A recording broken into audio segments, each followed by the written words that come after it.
Hey everybody, welcome to this week's live stream. I hope you're all doing great today. So we're going to be making some ornaments for the ornament challenge.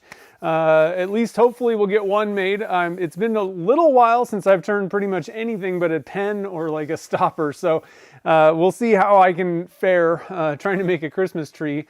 We made a couple blanks last week. Here's one of them. And so we're going to go two different ways. The first one is the more sparsely less densely populated glitter blank. And that one is right there. You can't really see it too well, but let me spin it. Maybe you can see a little bit better. We didn't put as much glitter in this guy, so it'll be kind of see-through. I thought that'd be kind of fun. So we're going to start with that one because I didn't need to combine any materials or do anything. I also went with, let's see, this one. This one's very densely populated. And I decided to go with a piece of wood. I glued that on the end just with epoxy. Hopefully that's good. And so that'll be like the little trunk, the bottom part, whatever. And then we'll make a tree out of this one. So pretty cool stuff. Now, the other thing that we did last week, I wanted to try something out and I turned one of those down. So the only issue is what I did was I combined slightly translucent mica powder with dyed resin. Let's see, what do we do exactly? I want to make sure that I'm explaining this correctly. Mint green. Yeah, okay. So we did kind of a half and half. It was like a color swirl, but half of it was just dyed resin. So like transparent, like the Alumilite translucent dye. And I added macro sparkle. Now, you can probably tell the macro sparkle just went everywhere pretty much. That's not really what I was going for. I wanted to have sparkly bits kind of going through, and it kind of is doing that a little bit, but there's a lot of glitter all over the place. So that's the only issue. That can happen with glitter. It doesn't necessarily stay like mica powder where you can blend two colors together. Mica powder kind of stays together. So I might have to try this again sometime with mica powder instead or something. I'm not sure exactly, but I like the way this turned out. It's really an awesome looking blank. I think it would work well for something like St. Patrick's Day maybe, or I don't know, something. Kind of an emeraldy looking blank. It almost kind of looks like I mixed interference almost in there. It's kind of a little bit lighter.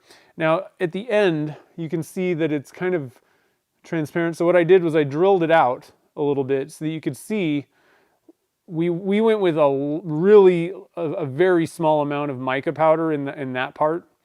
And so it is pretty much transparent.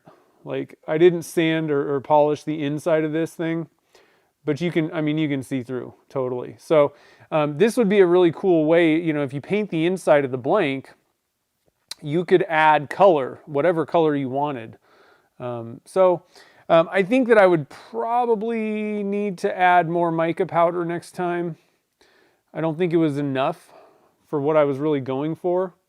But this is a good example of doing a cool test to see what ends up happening using certain amounts of materials and stuff.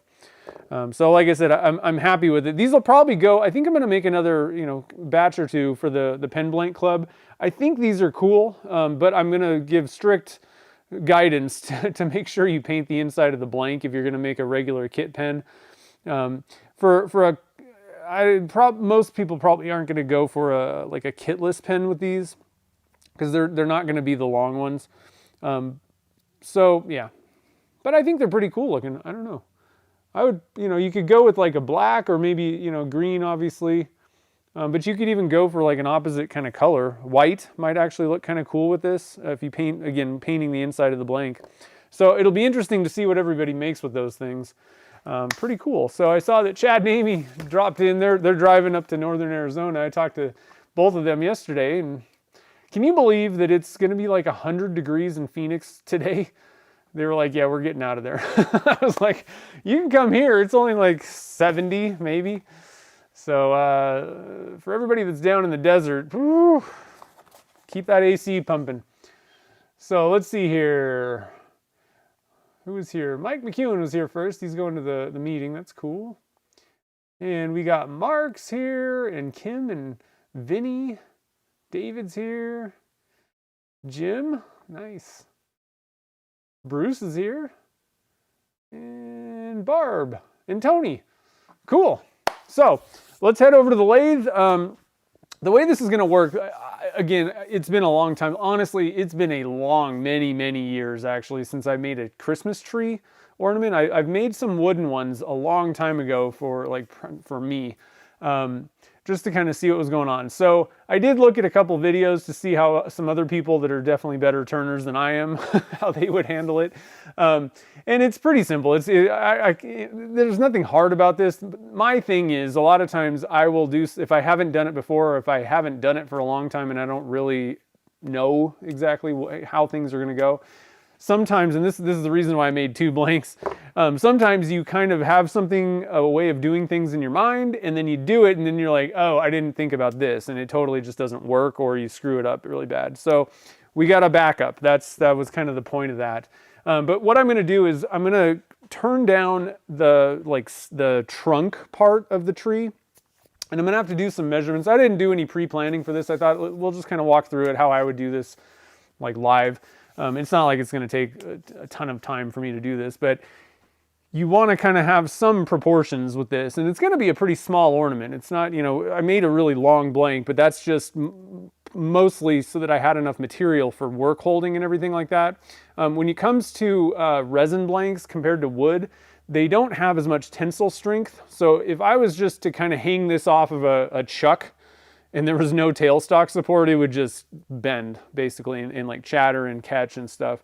So you want to have as much support as possible the whole time. So I wanted to have extra so that I could keep the tailstock up and then just kind of finish things up, and just kind of lop off that end at the end of the turning. But do most of the work basically up front while I have both sides being held in place. Now, so what I'm going to do is I'm going to turn the trunk down on one side first. Then I'm going to flip it and grab it in a smaller chuck, grab it by the trunk piece. I think that'll be the easiest. That's a good way to hold it. The other way to do it is just keep it in the chuck the whole time and then take your tree basically out of the middle. But I don't know. We'll have to see. I'm thinking that if you can hold on to like the little trunk stump the whole time with and not have to mess around with trying to cut it out of the middle of something, I think that you're going to be probably better off. So it should be pretty fun. Let's see, what's 10 degrees Celsius? 50. Woo! That's a little cold, even for my even for my taste. I like it a little bit chillier. I like it like, I don't know, I'm probably like the majority of the human population. I like 75. That's perfect. That's great. Sunny. Unless I can snowboard, then I'd rather have it just be snowing, kind of thing. All right, so let's, that's the wrong camera, totally. Let's do this one. How about that? So let's see if I can do this. We're going to be using easy wood tools today. As you guys know, you could go, you can go with a regular cutter, but I'm going to swap this guy out because for larger blanks, I find that the negative rake is just the bee's knees. It's the way to go. And part of that probably has to do with, because I can turn pens, I'm totally comfortable turning pens, and I actually prefer using the standard cutter when I'm doing kitless pens because it doesn't have as much support. Like if you're doing a pen blank, or like a kit type pen, you've glued the thing to a brass tube and then you got bushings in the end, plus it's super short. So there's not a lot of flex going on unless you didn't glue it properly. So I just find that catches are just not as much of a thing when you're turning pens. It can happen though. If you mess up, if you do something weird, it'll definitely catch and you're kind of hosed. But for the most part, I don't have as much problem. And the one thing about it is the standard cutters cut a little bit more. You're doing a lot more of like a scraping action with the negative, which is why you're getting, less, well, it pretty much eliminates catches. But it's less aggressive, but it's more scraping it rather than like actually cutting. And that's that aggressiveness, the angle, the more downward pointing that edge is, the less grabby it's going to be, but it's just kind of scraping. So you get a little bit better cut with a standard cutter. And I find that if something has a little bit of movement, like, you know, you're talking about the kitless pens where they're a little longer, they're a little less supported, I just find that I get less chatter with them. But for larger things, and what I was going to say is I think that it probably has to do with my setup. If you can get the thing dead on with a standard cutter, dead on center, then you're fine. If you're a little bit high, what's happening is material is coming forward onto that cutter, and you can get more catches if you're up higher on the blank. If you're a little lower, it's kind of the material, it's round, so it's like going away from the cutter, so it's a little bit less aggressive. That's kind of similar to the angle as well, but I have a feeling that I tend to move my attack point sometimes with larger diameter things, and that's probably why I have a little bit, I find it a little bit catchier with the standard cutter sometimes. I don't know. Not even entirely certain, but Jake's here too. What? What's up, man? I'm making some ornaments. You guys are doing like what day is that turn off challenge thing? That's going to be pretty cool. Are you guys just making ornaments on that? There's going to be Jake and I don't even know who else. Who else is going to do the turn off? Is Carl in there, I think? And Rebecca DeGroot is going to be there, and then there was someone else that I don't know. I think it was 4 people are doing a turn-off on the Turners Warehouse channel. All right, we're going to turn our dust collector on. I'm going to get my eye protection on. So first things first, like I said, what I'm going to do is, well, I'm going to turn the dust collector off for a minute. We're going to have to do a little bit of planning here. So the blank is only 1.5 inches wide. All right, so we don't really want it to be like 5 inches tall and only going out to there. You're not really going to get a whole lot of tree going on. So I'm thinking like maybe 3. What I'm doing is just kind of looking at some angles here. I think that would be pretty cool, like about maybe 3 inches. Maybe 3 1/4 if you're including the trunk, like 3/4 inch trunk. I think that would be pretty decent. Let's do some marking here real quick. So I'm just kind of laying stuff out, thinking about how is this going to kind of look. So let's line that up at 1 inch, and then we'd be looking at like a trunk around there, trunk that long, and then like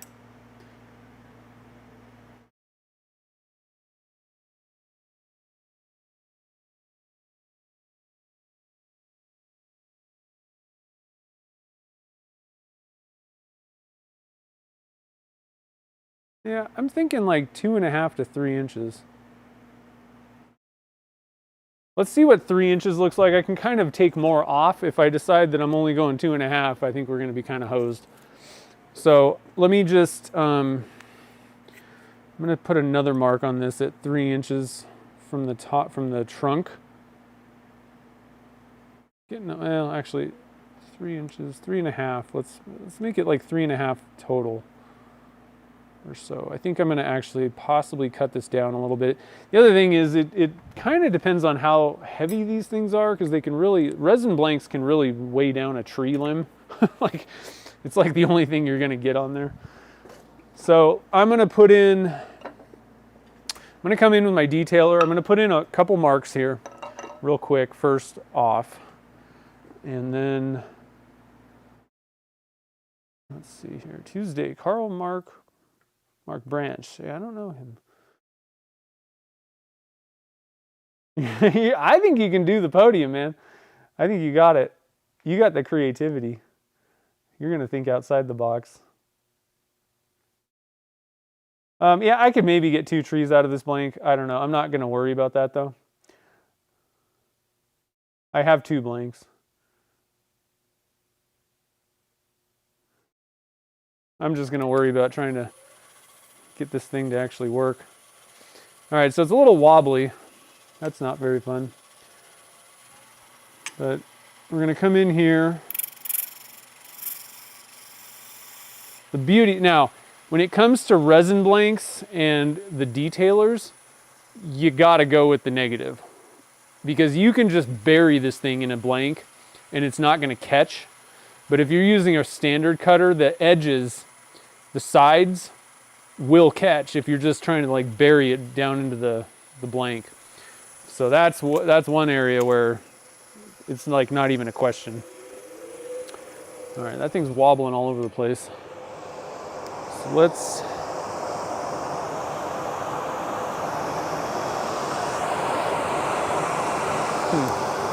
wondering if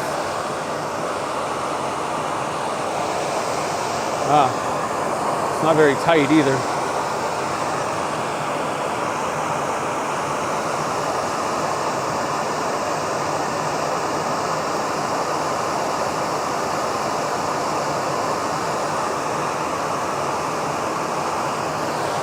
So I'm going to crank down the jaws on this guy. There we go.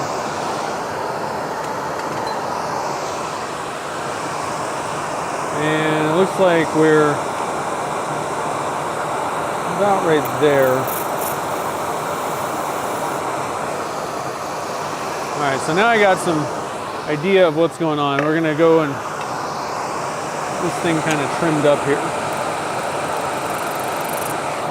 Speed it up a little bit.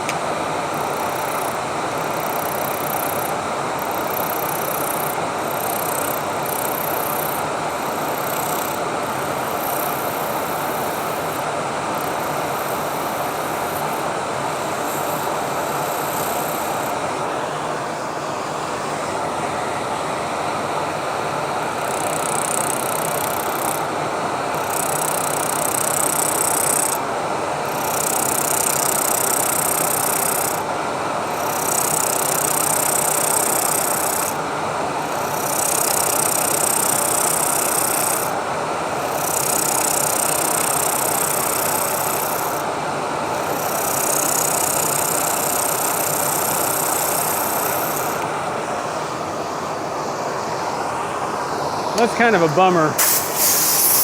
Wish I would have had this thing a little bit truer, because we're gonna waste, you know, the diameter is gonna end up being less than 1.5 inches for sure. It's kind of why I was thinking about going with a 2-inch blank, but I decided against it.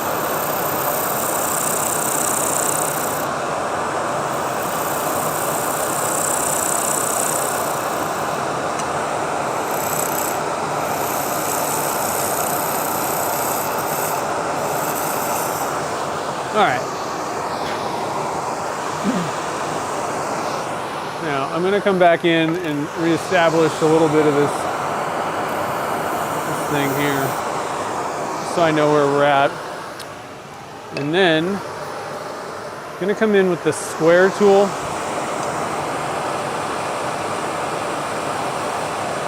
This thing will just hog it away.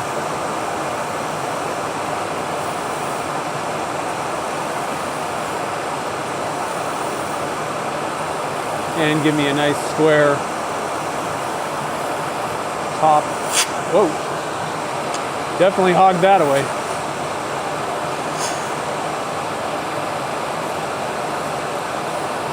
Got a little aggressive, I guess. Might have tilted the tool a little bit.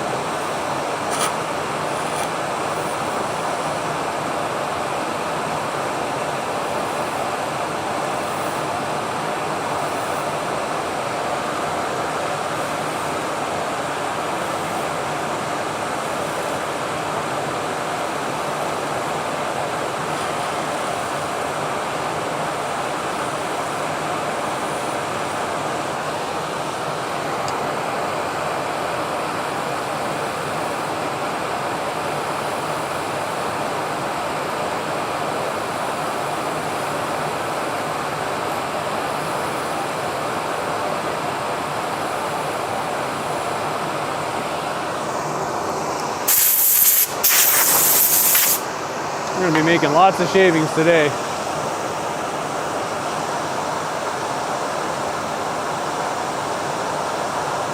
Yeah, we'll make a little Charlie Brown tree.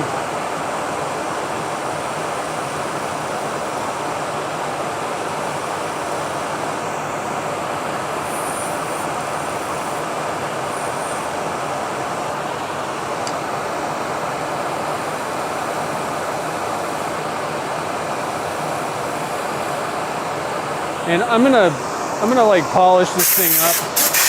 I'm gonna get the trunk totally done before we even flip it. That way I don't really have to come back because it's gonna be in the jaws, you know.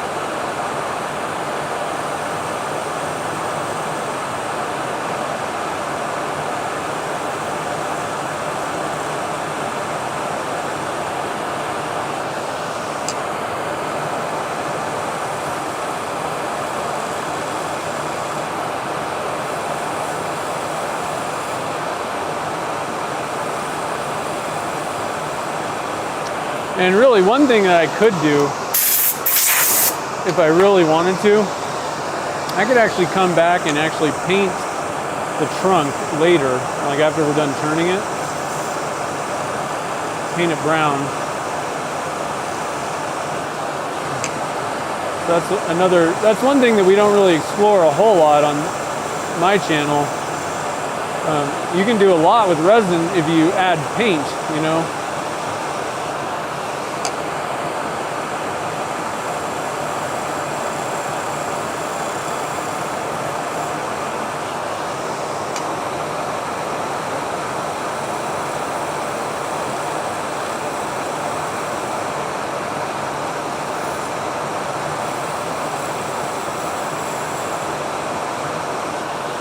All right, so question of the day. Halloween is coming up, obviously. And one of the things that I like to do is watch one of the scary movies on Halloween. So, this year, I think I want to go with a Friday the 13th probably. So if anybody is a Friday the 13th guru, let me know what you think, which one, because there's like 57 of them or something. I don't know. There's so many. Let me know which one is the best.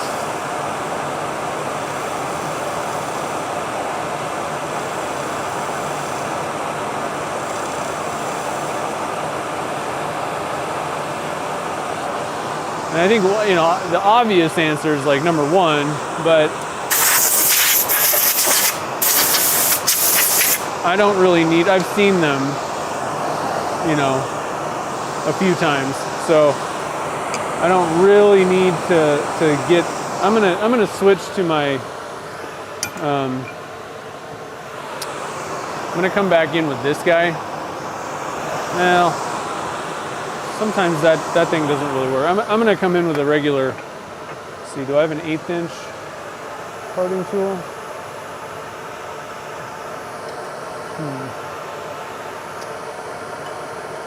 Problem is that square one's kind of hard to get in there. Let's see if I got a sharp. Oh, that one's pretty sharp. I'm gonna come in with a wider parting tool. Hopefully I won't get a catch.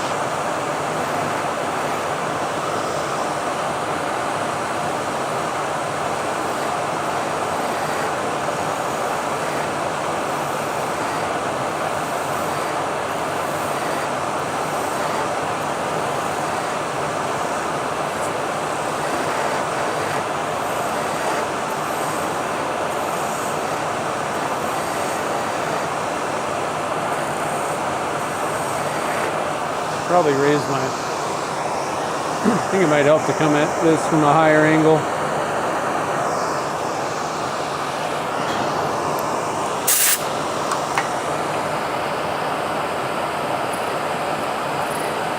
That's too high.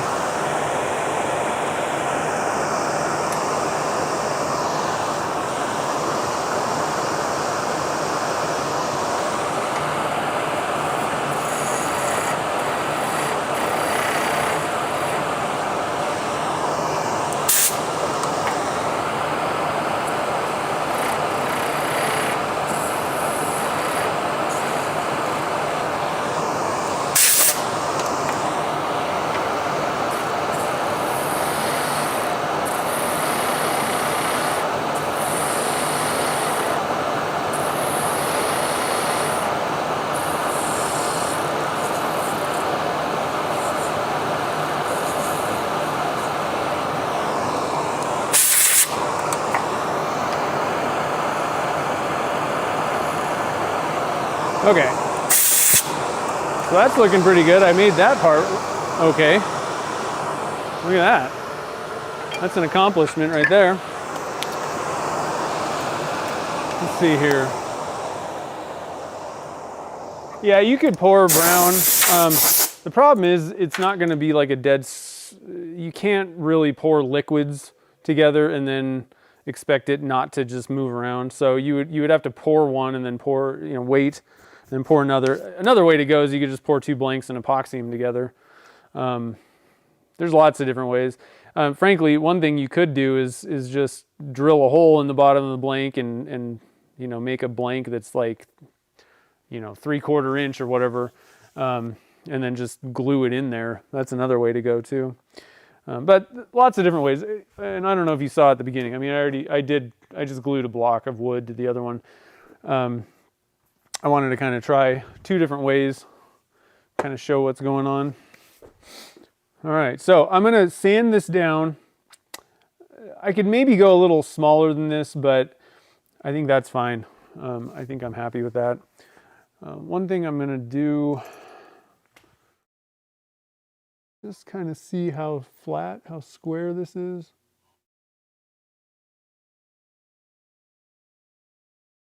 See if there's any major, yeah, it looks like it's thicker on this end. This is getting a little bit ridiculous, but I'm gonna grab the calipers just because I have them. And I just wanna see how much of a disparity there is. So there's 14.17. Yeah, not a lot, not that much. Okay, actually it's pretty straight. That's good. Okay, so we're gonna do a little bit of sanding real quick and get that thing kind of polished up. I think I might actually go, I don't know.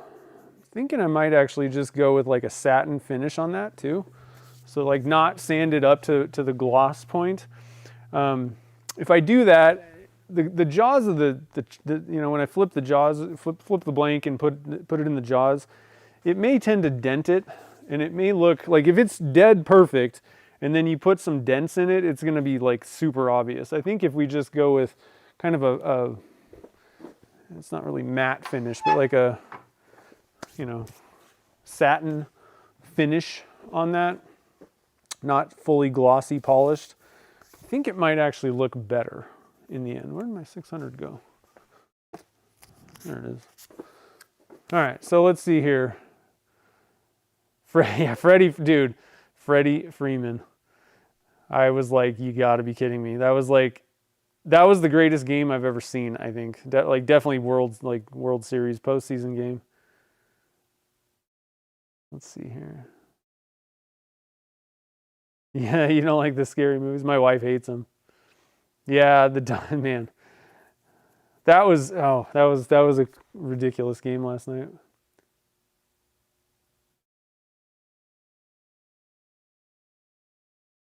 No, I would highly recommend don't use CA glue to glue things to blanks like that. Use 5-minute epoxy, let it sit overnight. CA glue is really brittle. And so you can use it if you're gonna be squishing it between 2 things, 2 points. If there's gonna be support pushing the things together, fine. All you need to do is kind of get it glued in place. But in this case, I'm going to be grabbing this thing with the chuck, and then the rest of the blank is going to be just kind of hanging out there. Now, I am going to have tailstock support, but 5-minute epoxy is much stronger than CA glue. Like I said, it's just CA glue is really brittle and it can just kind of crack very easily. So I really think that you're better off going with 5-minute epoxy. Do the full cure, let it fully cure overnight, clamp it, overnight, and then you're going to be a lot better off. I think you're maybe like wood might be a little bit better, and the other thing is you want to make sure that, let me grab this blank and show you. I also scuffed, so like this side of the blank right here is just table saw cut. And it's rough, kind of, but I use a pretty decent blade, so it's not like super terrible. I actually came in and hit it with 120 grit sandpaper first, the blank part, and then use the 5-minute epoxy on there. So it should be a really good bond. Anytime you're gluing something to like a solid surface, you really want to make sure, this also goes for if you're pouring multiple pours, scuff up the top surface, because glues, I mean, all these things are pretty much the same. Resins, you know, glues and all that kind of stuff.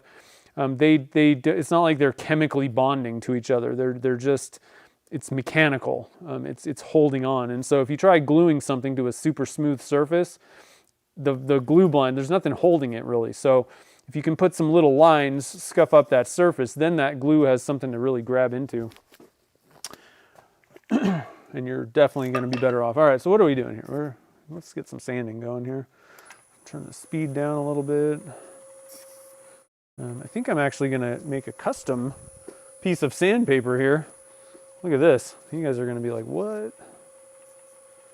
That's crazy. I'm going to make it a little smaller so I can get in there and move it around without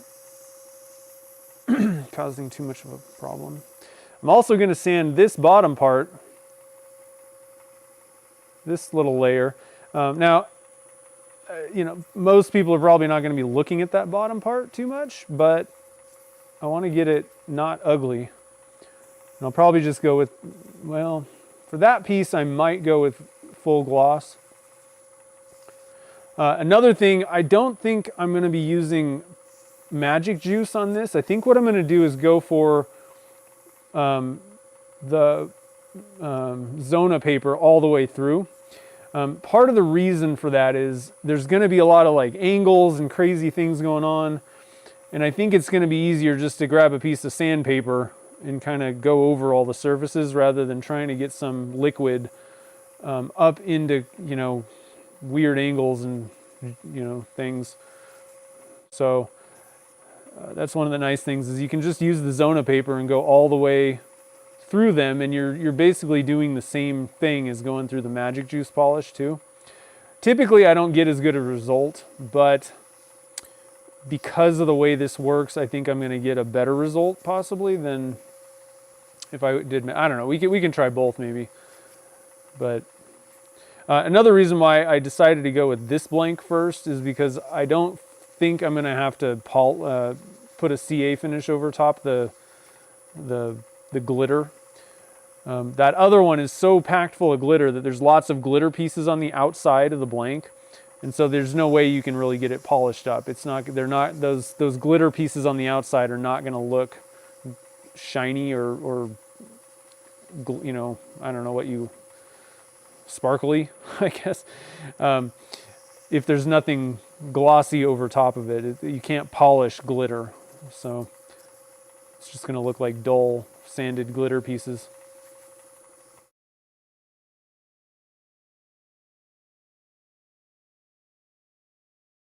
All right, so let's move on to the green piece.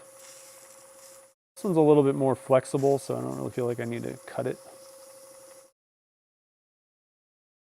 Frankly, I could even fold it if I wanted. Look at that.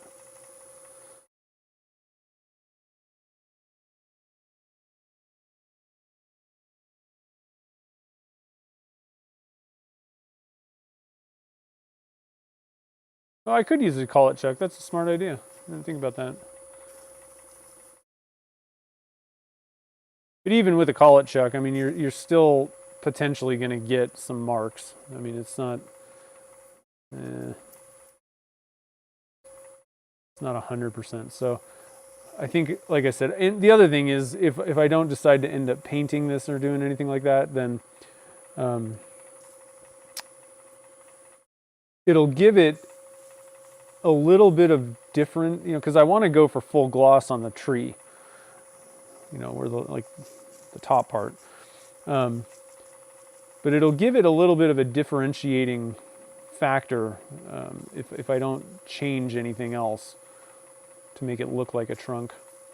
It'll at least give separation, that like that's a different thing.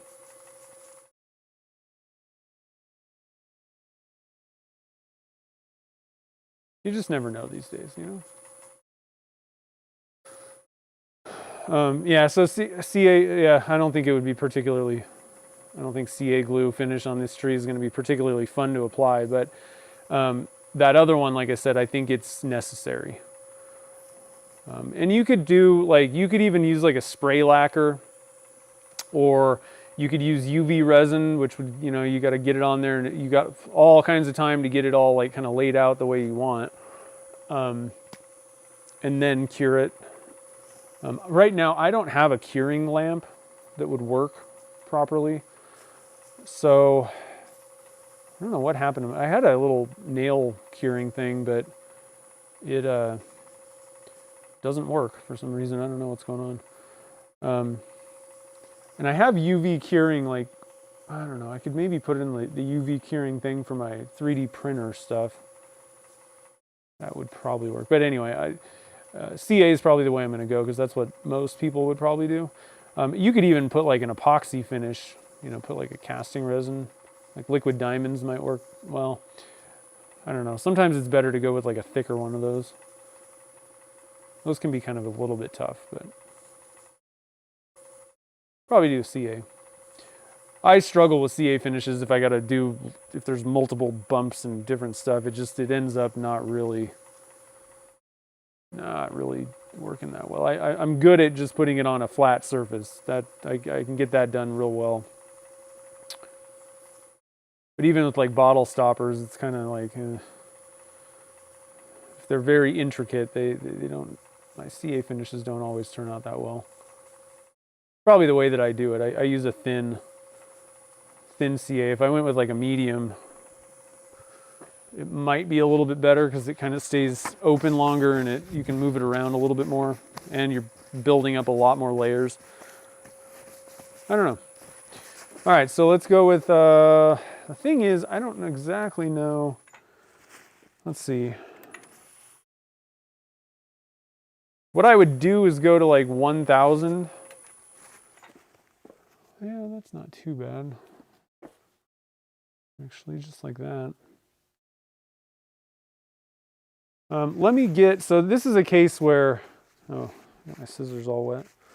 This is a case where I want to pull out my like magnifying lenses and really kind of see what's going on the surface there. And one little trick, if you're going to do like a satin finish, one trick that I've found is to actually come back, where am I? I can't find my glasses. Let's see here. Huh.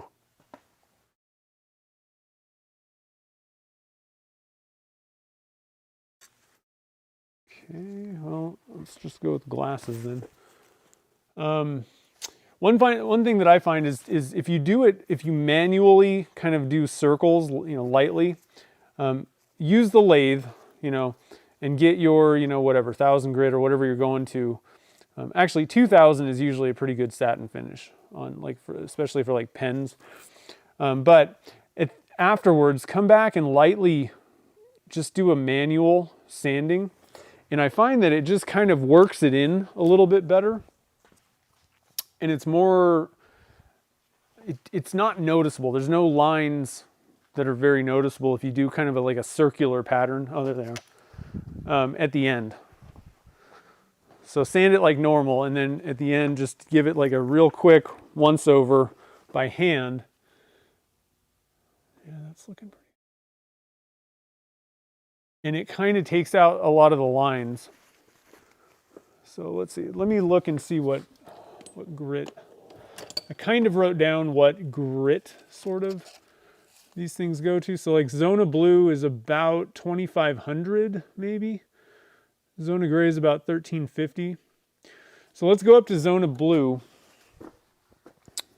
It's maybe a little higher than I want to go, but I think it'll be okay.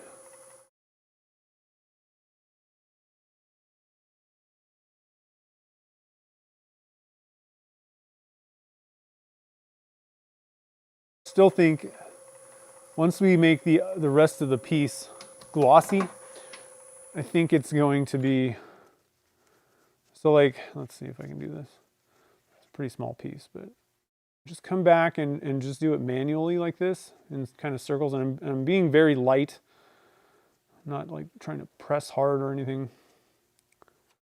Just find that it just makes it more that kind of frosty satin look without looking like it's just a bunch of scratches that you left in there.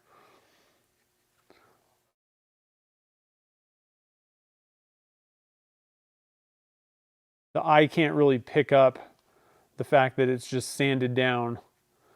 It just looks more like a satin type of a finish, frosty. And you could even go even lower. Like, I want to look at this because what I want is like a frosted look, kind of. It's still pretty wobbly. Yeah, so I think we're gonna go lower. And you can adjust up and down no matter what you want to do, you know? Does Zona paper have grit on the sides? It's like it's thin, you know? Like a side, no, there's no grit on it's just paper. Oh wait, did you say both sides? Oh, both sides. No, you can tell. I mean, this is the side that has grit. That just looks like paper. Now, the one that's hard though is the last step. It's like white on both sides, and I got to be honest. Sometimes I don't know if I'm using the right side on that one. Maybe that's why half the time I don't get very good results just doing Zona paper. But all the rest of them, I mean, it's obvious. It's blue, like kind of white-ish.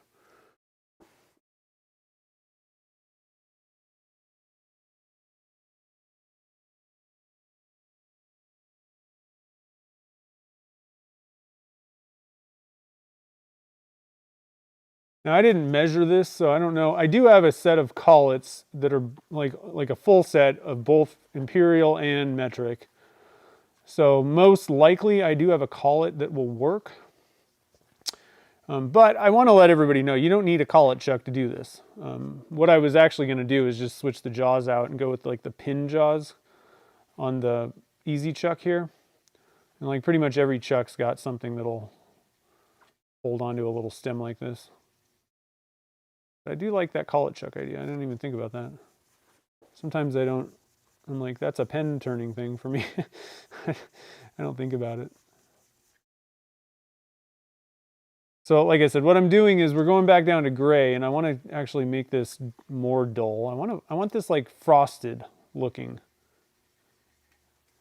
We might actually have to go even further down. Like it might have to go down to 600. I haven't done this for a while with clear resin.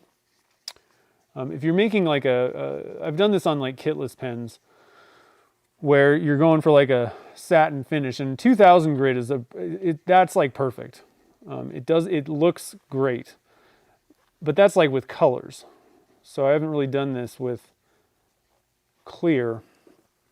So let's see what we got now with, again, the gray's like about a 1300 grit or so.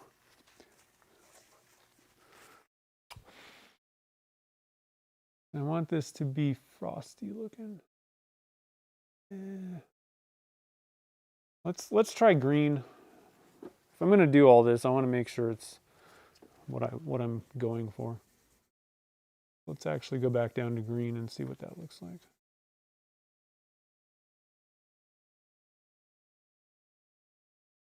You can really get like a frosted look if you go down to the right grit. And I haven't done this for so long that I don't know what grit that really needs to be.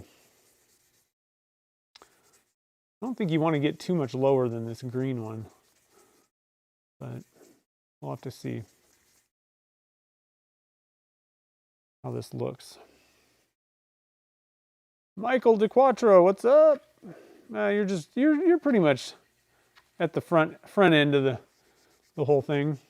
You're not that late. I'm just making like the trunk part so that I can flip this blank and then start turning the tree part.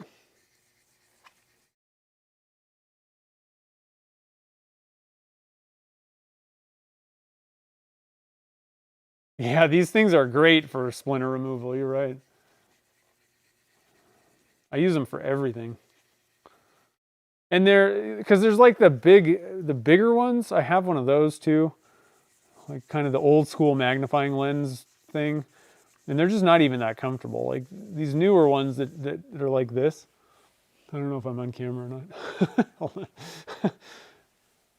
Yeah, like this. They're super comfortable, and some of them, like I think this one has a light. I don't really use that much, but you get lots of options with these newer styles. And these have like all kinds of different lenses that you can put in for different magnifications.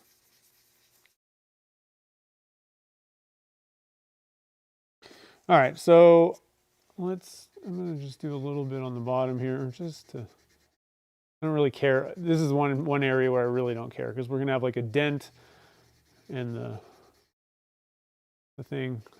That's fine. I'm gonna call that like, that's what makes it handmade, you know?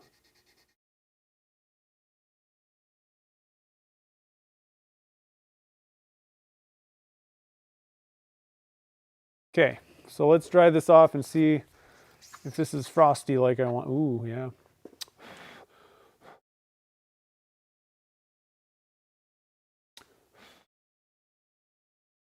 All right, now that's what I was looking for, is like frosty. Let's see if I can let's get these magnifying glasses out of my face so I can see what I'm doing in real time. Let's see if I can get you guys in here.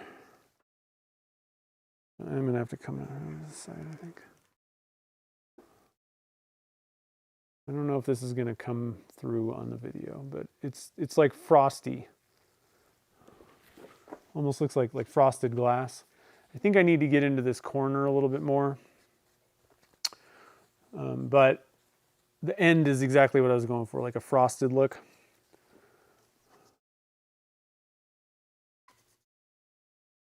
I'm just going to try and kind of get in like right up at the corner. I think it's still kind of shinier from those higher grits. I want to make it look uniform. Might actually have to just do this. And then try to kind of blend that into like the swirly stuff. But I don't know what that looks like on camera, but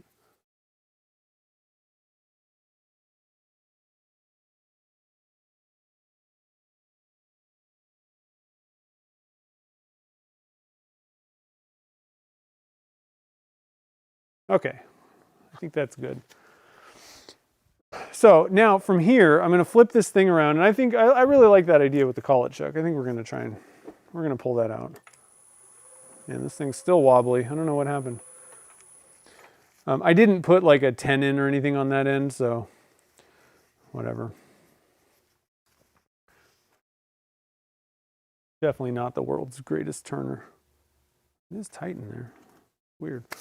So we're going to flip this around, and then what we're going to be doing is we're just going to, these are pretty simple. Like, let me zoom out. I think I'm too zoomed in.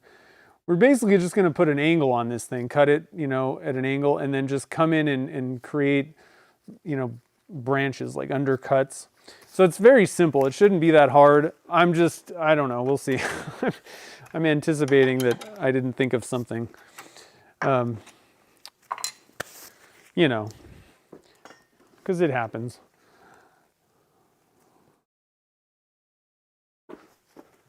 It's much easier just to kind of, if you make pens, just to keep making pens, because you know how to do it without really thinking. Sometimes you got to challenge yourself. It's not very fun to challenge yourself too hard when it's on a live stream, but I'm doing it. I'm doing it, guys. This isn't that much of a challenge. I'm surprised I haven't made a tree for I mean, it's been like 8 years probably since I made one of these. And I'm pretty sure I haven't made one out of resin, like ever. All right, so let's see what size this thing is. This little tenon. So I'm just gonna grab my calipers real quick. So it's close to 1/2 inch. It's a little higher than half. Let's see what it is in millimeters. 13, it's about 14. So that's probably going to be a better way to go, is to grab a 14. If you have a collet chuck, these things get expensive a little bit, but tell you what, it really is nice if you can just find yourself an entire set. Let's see, do I even have 14? Oh no. I'm not seeing a 14. Well, I have a 20, so what the heck's going on here? All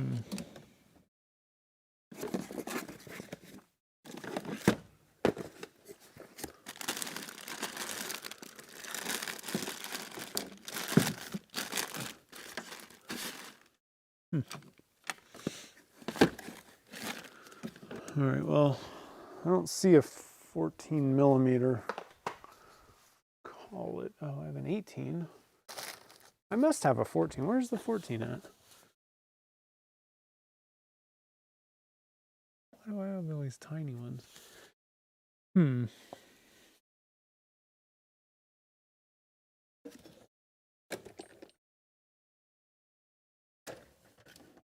Well, I thought I had a full set. I don't know what's going on.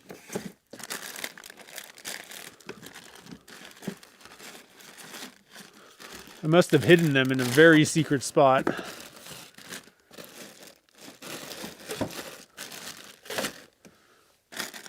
Huh. Well, that's a bummer. So what's 14 millimeters? I also have a chart. This is pretty helpful, especially when it comes to the making pens, you know, just figuring out what, like, where are we at here? So what's close? Okay, 13 seconds is close to the Y drill, getting kind of close to X or 10. So like having one of these decimal equivalent charts that has metric and all the different drill bit sizes. And my dad got me this, but you can find these things online for free and just print them out. Very handy to have. So you're just like, okay, what do I need here? So 14 millimeter is close to 9/16 would be the next higher. It just makes things easier. Do I have a 9/16? Oh yeah, I do. Okay. So I got a 9/16 collet. And like I said, the other way to do this is not mess around with these collets and just swap out jaws on your chuck. So, and again, this is what I was actually thinking about doing, is just swapping to these jaws and grabbing it that way. But the problem is you're grabbing them with, like, you know, there's just 2 points on each one of these jaws. And so you tend to dent things, like we were talking about. You can wrap it with things and do all this stuff, but if you're turning something round, a collet chuck is like the ultimate. You don't have to worry about it. Like, everything's all smooth in there. You're not really, but you have to have all your collets and all this stuff, and so they can be kind of a pain sometimes. The good news is you can pretty much buy any collet size. I mean, the ER32s only go up to a certain amount, certain size. I'm not sure what the biggest one is, but because it just eventually there's no more room left. But I think this 9/16 might work. Let's see. Oh yeah, that'll work okay. All right, so let's see what this blank is looking like.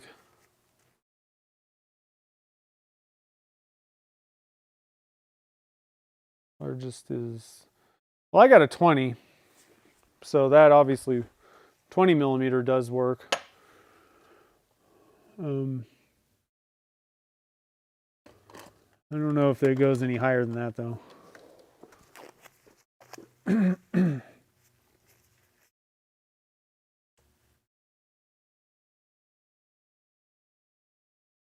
Ooh, look at that, it's running pretty true. Ah, what do you think of that, guys? I don't think it would have run that true with the chuck. And they're a little bit, I would say that collet chucks are probably a little bit more accurate. You know, like they're usually a little bit higher tolerances. It depends on what you have. If you buy the cheapest possible collet chuck on the planet from China, you know, I don't know. There could be some issues with the machining on it. But if you get a pretty decent one, you know, like the one from, well, I got a Beal chuck, and this is before Lee Valley took them over.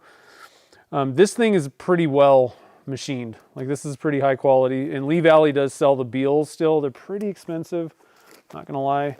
But even the Craft Supplies ones are pretty good. I think they would work just fine.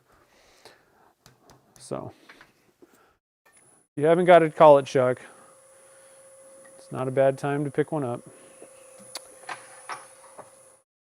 Especially if you're going to get into the kitless pen thing. If that's something that's on your list, then I would just bite the bullet and get a Collet chuck whenever you can, you know, as your budget allows. Because that's pretty much all you need to get started with doing the kitless stuff.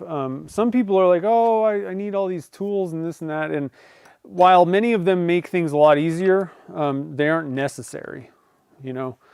The Collet chuck really is kind of necessary, though.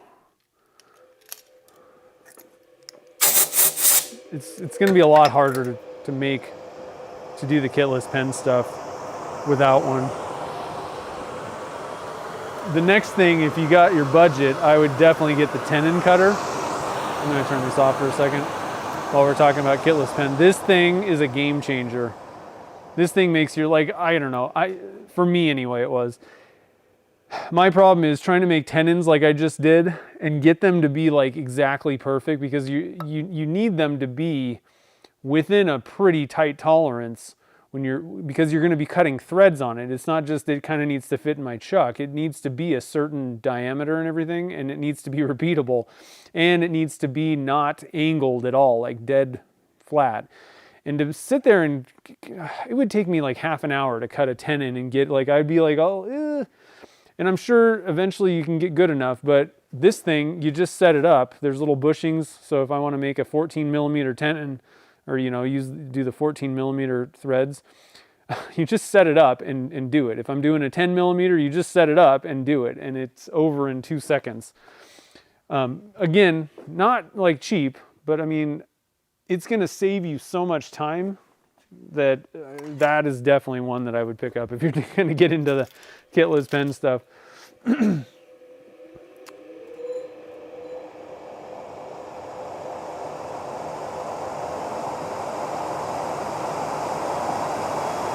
Oh, so David, yeah, it definitely does matter which side you're using on the Zona, but, you know, just one thing you could do, when they're dry,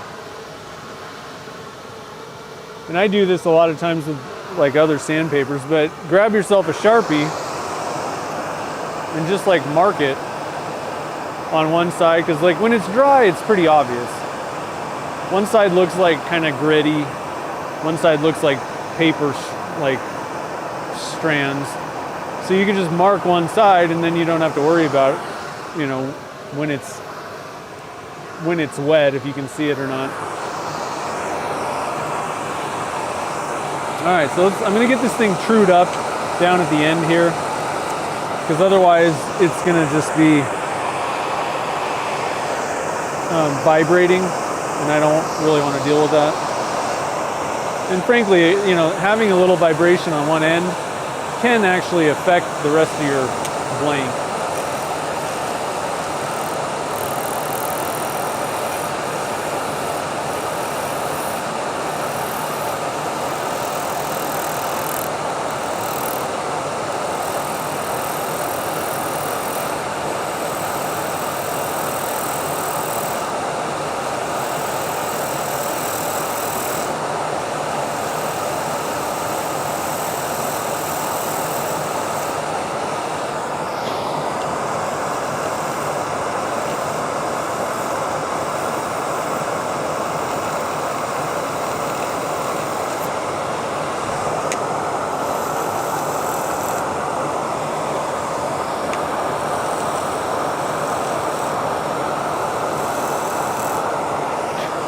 So I'm just going to kind of come back in here and true up a little bit. It is running extremely true already, but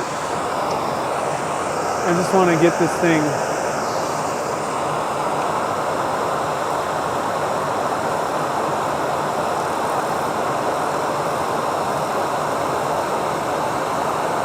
totally true. Still got a little bit of a vibration down here.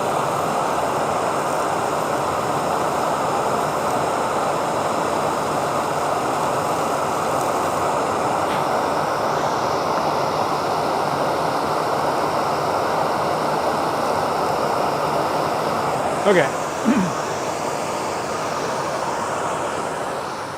Now, the next thing I want to do is taper this in a little bit, but I have to be careful. The way that I'm going to approach this, let's make sure that you guys can kind of see. I'm turning the dust collector off, and I think I'm going to come in from like an up higher angle here.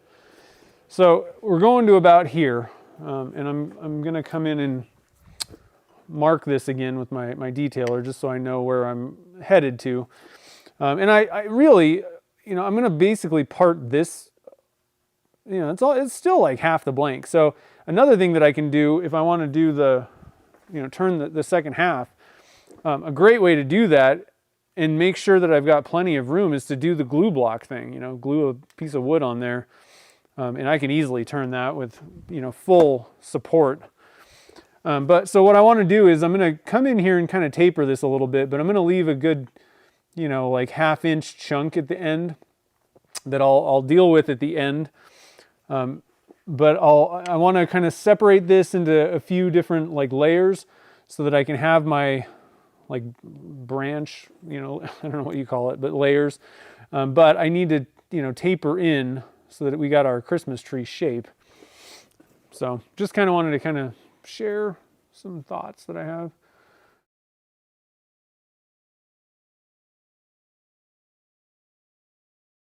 Oh, you just ordered a 21 millimeter, 32. Wow.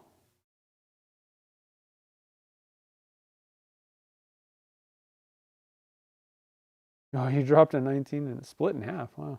Huh. So let's see. Let me go back and see if did anybody have any recommendations on the...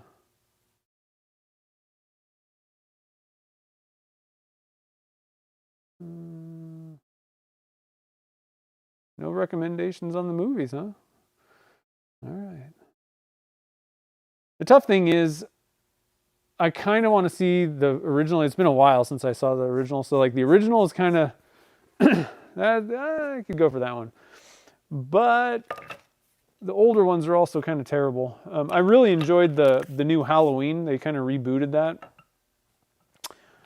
And I was really enjoying those. So like maybe newer ones I might actually enjoy, especially since I'm only just going to watch like one. Maybe I'll watch like two. But I think in that case you can just do whatever. Watch, come in the middle, and it's not really going to make a whole lot of difference.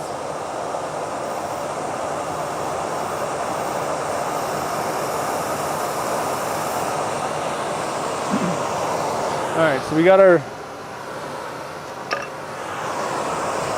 and I'm gonna come in with this R2 cutter, the square one.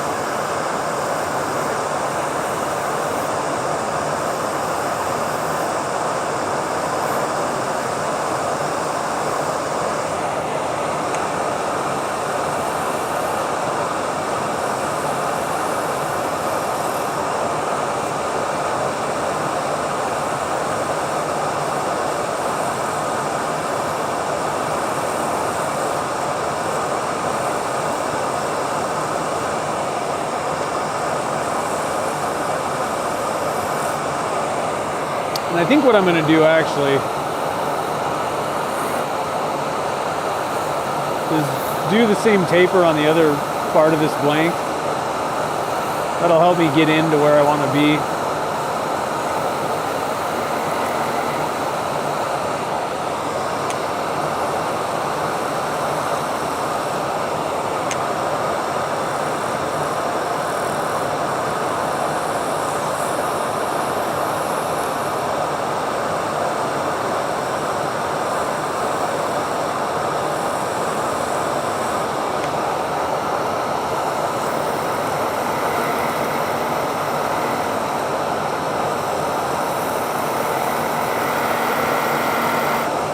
Bit of chatter going on.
Oh yeah, the postage on the tenon cutter across the pond. That sucks too. They're not cheap already, and then you gotta pay extra postage. Definitely worth it, I think, though. Because, I mean, for me, like, it was a game changer, because I basically just was, like, not that interested. I just didn't have time to spend 30 minutes making a tenon. You know, like, I make blanks. Like, that's what I gotta focus on. So I'm kind of particular about certain things that I do. You know, how is my time being spent in the shop? And when I saw how that tenon cutter works, I was like, oh yeah, sign me up.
All right, so I'm going to stop because I'm working on getting it to about 1/2 inch or so, but the reality is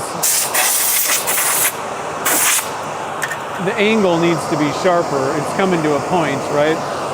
So one way to kind of visualize this, sometimes it's hard to visualize what you're actually doing.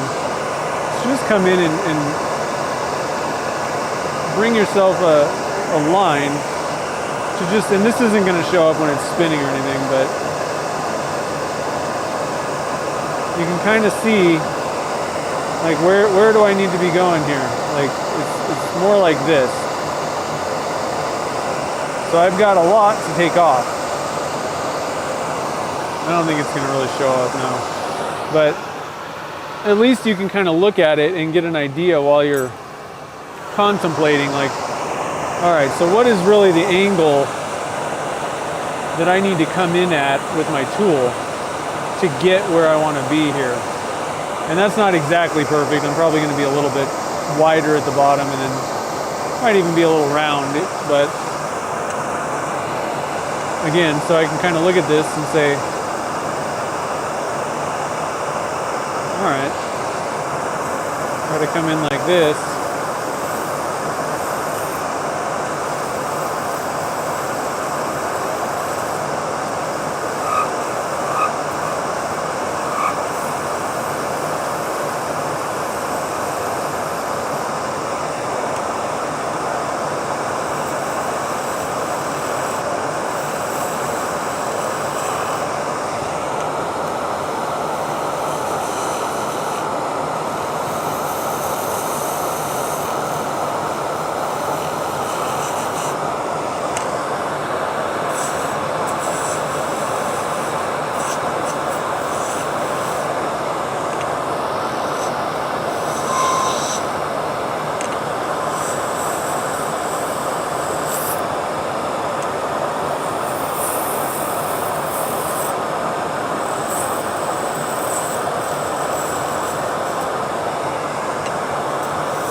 So that's looking pretty good. It's got a little bit of an arc to it, but I'm actually I mean, that's kind of how Christmas trees look. They're not just triangular a lot of times.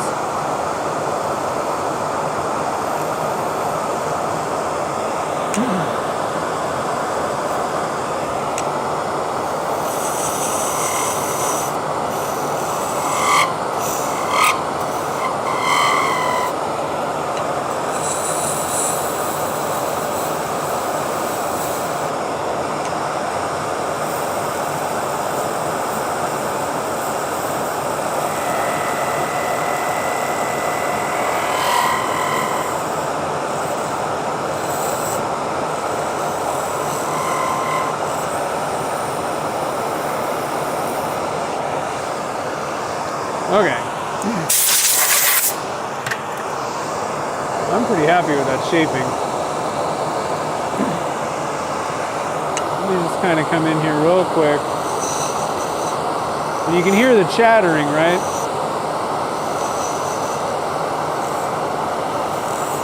That means that it's kind of wobbling around, basically.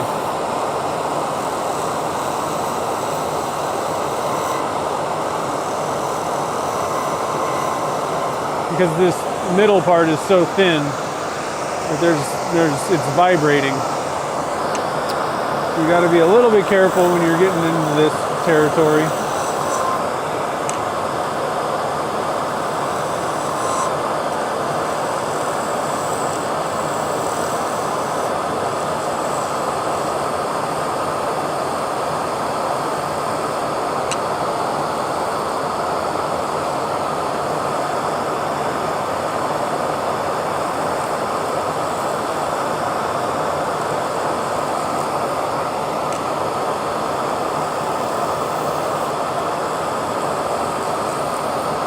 All right, now we're going to divide it into, we're going to see how many divisions we want to do.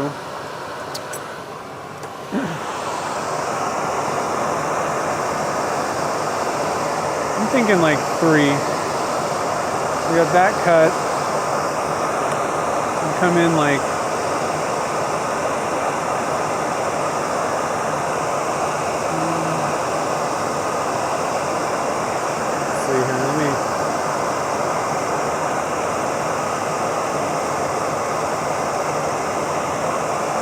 probably every ½ inch. We'll have to make some cut-ins. And it doesn't have to be perfect.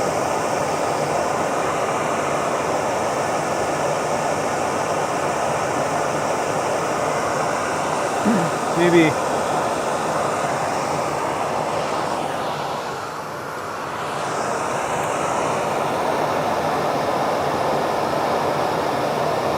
we can get away with 4.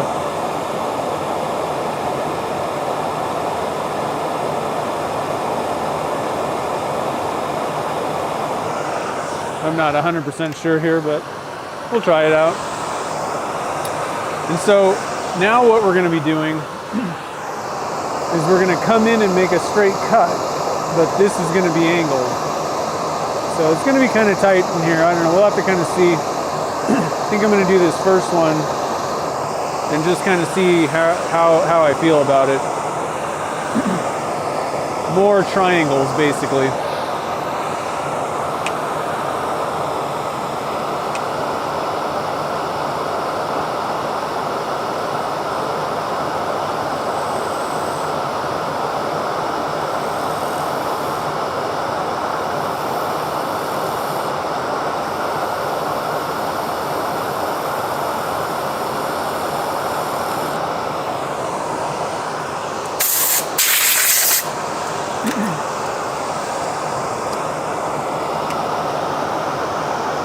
And what I'm doing with this detail tool is I'm trying to make this side be straight in when I hit it. I'm not coming in with this because then you're going to give it an angle, but we want that thing to be flat coming in.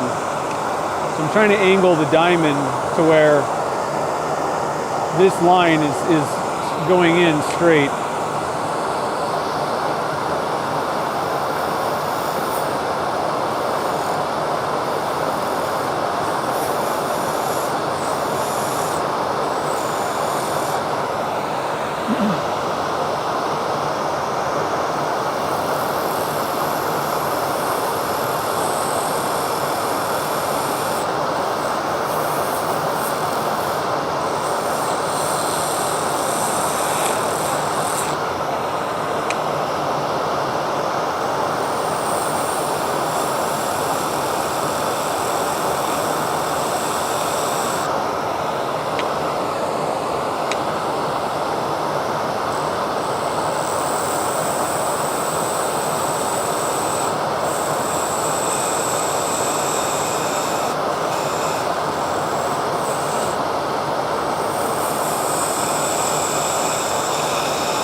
All right, so far so good, I think. Let's stop it and see what's happening here.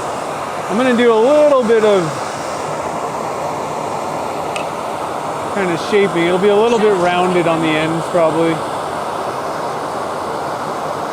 I'm not sure how I feel about taking all the material off.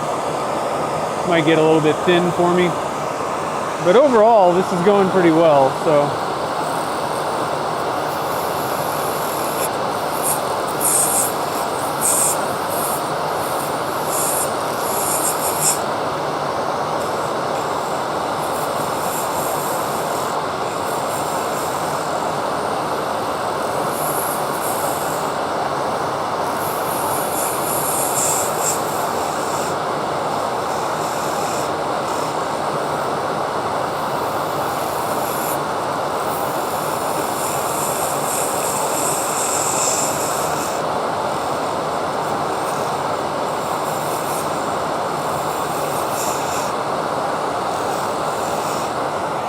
I mean, pretty easy so far.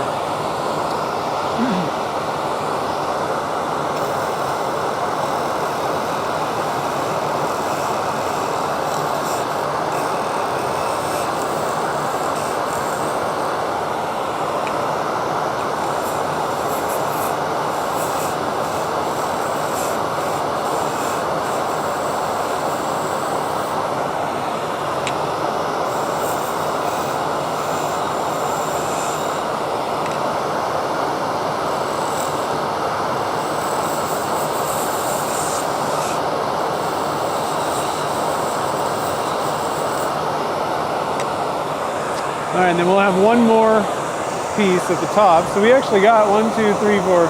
We'll have 5 like tiers or whatever. Overall, I'd say this thing turned out even better than I expected. So let's stop real quick. I haven't seen what you guys are saying. Hitting the thumbs up is free. Thanks. I love it, Liz.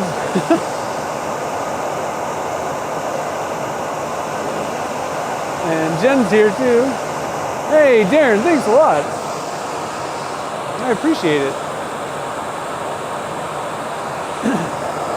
So what do you guys think of this thing so far? This one will be a little bit harder. You know, you start getting close to that chuck and it gets a little unnerving, but I mean, overall,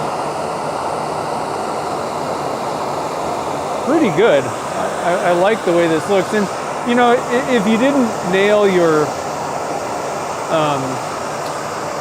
what do you call it, the angle or whatever, like you can adjust how wide these things go by just taking more off, you know. You want to be a little careful when you start getting down to this edge, but you know, I mean, you can do whatever you want. It's not a very tough project, even though I hadn't done one for a while and I was like, I don't know. You know, it's pretty simple. So let's get this thing out of the way. I'm gonna be very careful while I do this one. But, so I'm doing all this with this silly detail tool, right? And I don't know, you know, there's maybe better ways to do it or whatever, but I mean, you don't need another tool. Like this thing can sculpt basically. I'm basically sculpting this out just using the diamond tool, you know?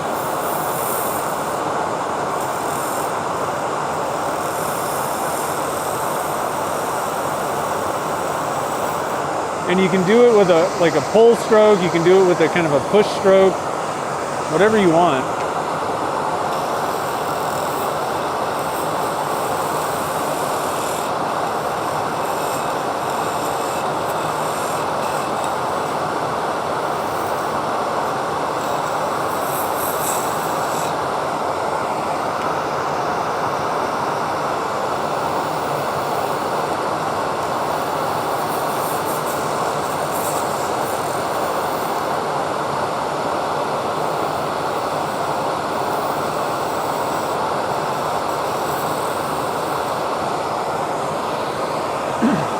Getting a little close there to that spinning chuck. It's not like a big deal. It's more like it scares you if you accidentally hit the spinning chuck nut. But I'm gonna come in here and just try to kind of smooth this a little bit with this guy. Maybe even like this.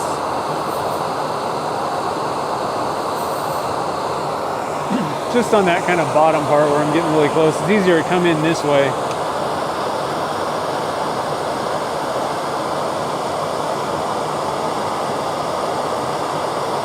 I gotta be careful not to hit that other tree part.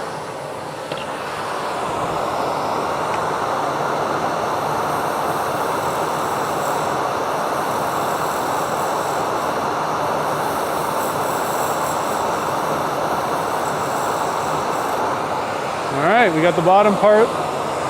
Now all we got to do is the top. Now at this point, so I'm going to come in, I'm going to do a little bit of,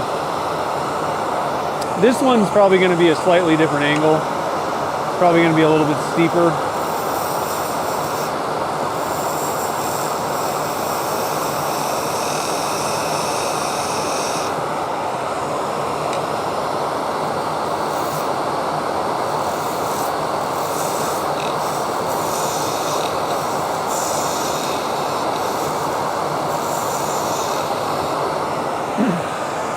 Looks pretty darn good. I'm actually really happy with that. And you can even like cut back, like you just kind of turn the tool,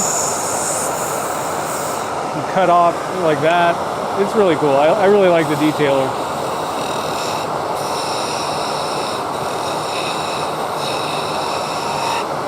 So what I'm going to do is I'm going to get this even closer. But I'm not going to part it off or whatever. Like that's probably about, we're getting really close to where I want to stop taking any more material off. For a couple of reasons. If I get a catch, it's going to brick it. Like it's probably going to break the whole thing. And so all that works down the toilet. The other thing is, I want it to have some support while I'm sanding and polishing. So I think I'm done there. I just want to make sure that I have my like angle correct.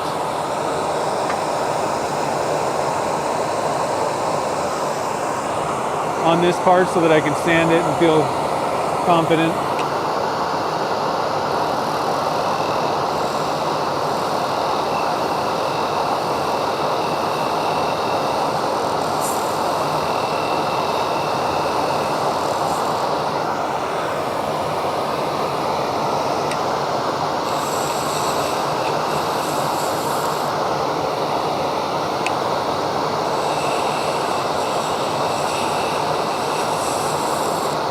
All right, I think that's good. I'm gonna call it a day, messing around with it. And we're gonna do some polishing. Now, it's gonna take a little bit of work to do this, and I may have to come back in and kind of take some cuts with the tool here and there just to see. I'm not sure if I got everything totally flat. It's pretty good.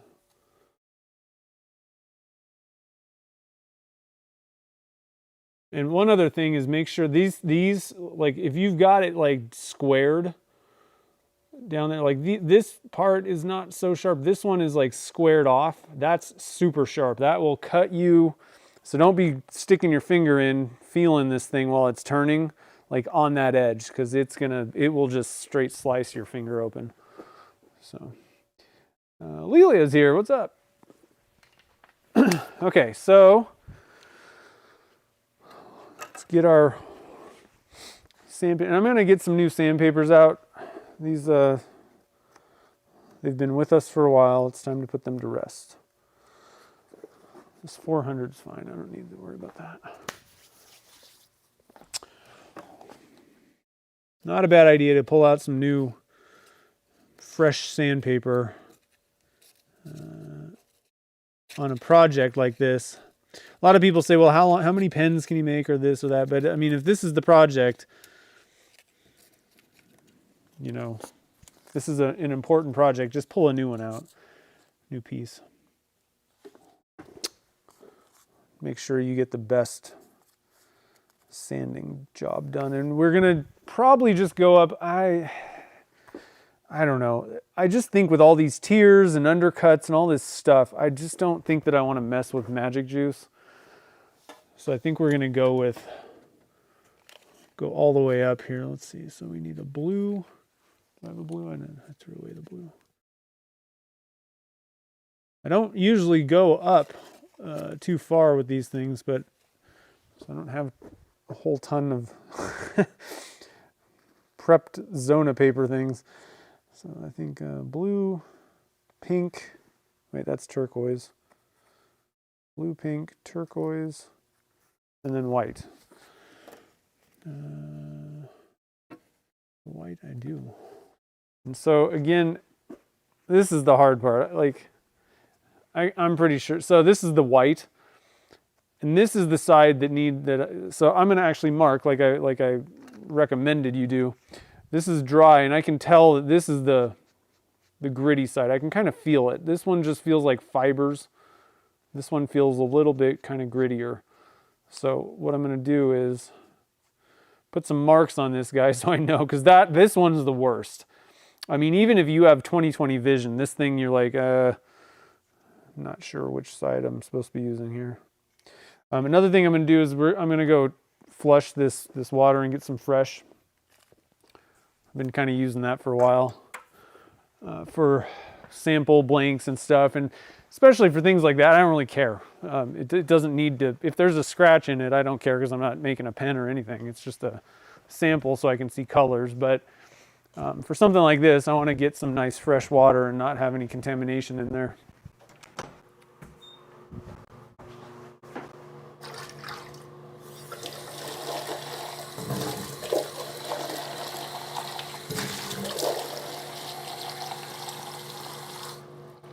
Now again, I've never noticed for sure that one thing that people say is if the water's dirty and you're using, cleaning multiple sandpapers off in the same bucket, you could get like 600 grit particles in the water and then contaminate up, and you're kind of mixing around 600 grit particles on your, higher grits or whatever. But I haven't seen that for sure. Sometimes it seems unexplained why you still have scratches and things, but I'm not 100% convinced that that's a thing where the particles are kind of cracking off and getting in your water. You could have particles of like stuff, something else. So it's always good to, use fresh water whenever you can, clean it out. But I think you can get away with using the same thing for all your grits for a few pens at least. So I want to make sure that, are we still going?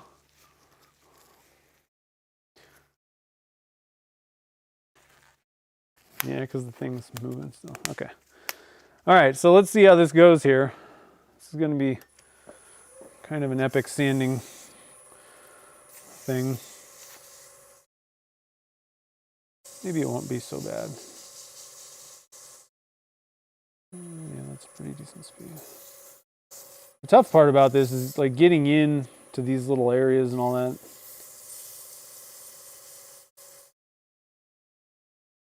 So I'll just do my best and try. Now, again, I told you that these edges are like super sharp, so that's actually like not a bad thing to do just first. Besides, you're not going to polish a razor edge. It won't be glossy. So just round those guys over first so that you don't get cut or anything.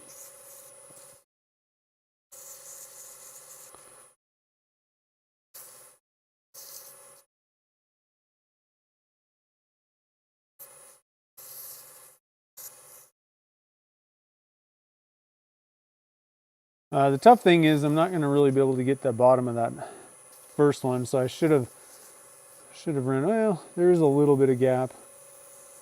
I can actually get in there. I mean, at this point, I think I can move it out and stuff and give myself room without really messing up the concentricity or whatever of the blank in the chuck. Every time you take something out of a chuck and then reposition it or whatever, it's probably not going to be running true. So you want to try to minimize that as much as possible while you're turning, but sometimes it's unavoidable. Just got to kind of try to do your best to get it situated again the right way. Now I'm not going to spend an inordinate, that's a terrible word to say. I'm not going to spend a lot of time trying to get the bottoms of these things perfect, I don't think, because I think it's going to be kind of a futile effort. But like I might even go for like frosty. See what that looks like. And you know, I'm not going to lie, some of this is just to get out of sanding, but I'm also trying to go for like, see what, you know, that might create a kind of an interesting effect on this piece where it's glossy, you know, your visibility from the outside is interesting and penetrates all the way through. But then you have like this frosty base. Now it may also just obscure the entire thing. So we'll have to kind of see how this plays out here, but I don't know exactly what to expect.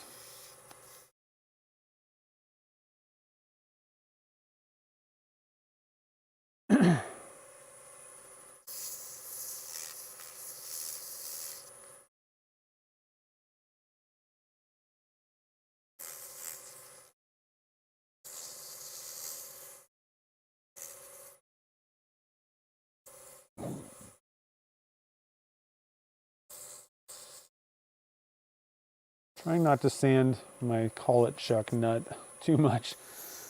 But I think I'm going to get a little bit. All right, guys, everybody's favorite part, sanding marathon.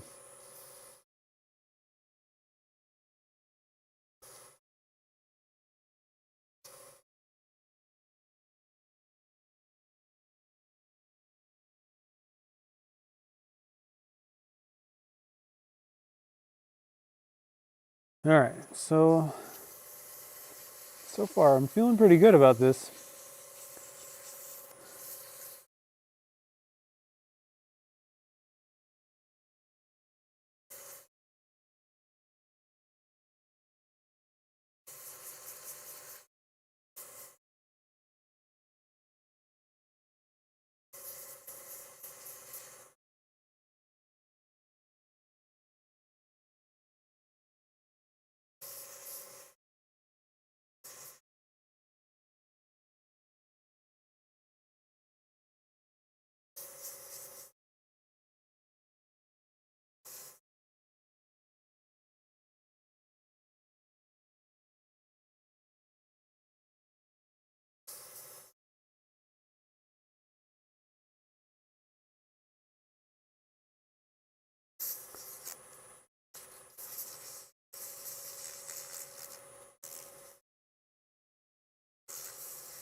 Oops.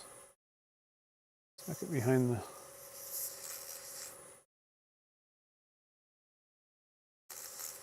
the front edge of the collet chuck there. Now, it's gonna, you know, I'm gonna be very careful, but I am gonna do a little bit of cross grain scratch, I don't know, cross grain sanding here. Just a little bit here.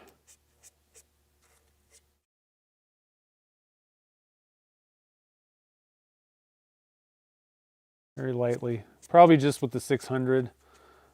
I think the other grits will probably be okay without doing that. I do want to just make sure, especially on this first grit, I want to make sure that I get this, you know, any tool marks or whatever. I want to try and get as much of that stuff out, get it nice and flat. And then move on to the polishing papers, which I find that they don't really require doing a bunch of different, you know, different angles or whatever, different directions.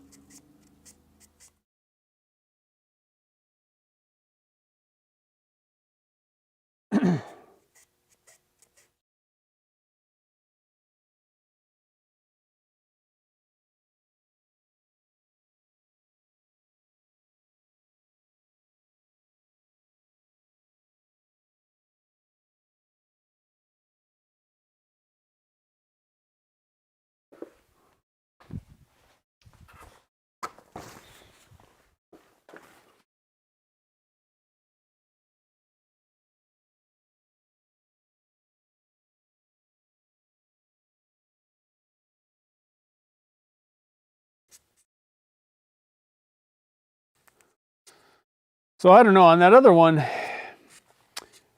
you know, if you have the capability of spraying and not having to finish the finish, let's say, if you had like a spray setup, spray gun kind of thing, and you could lay down like a really nice layer of, you know, couple coats of lacquer, and to the point where you don't have to come back and like finish the finish, sand it up.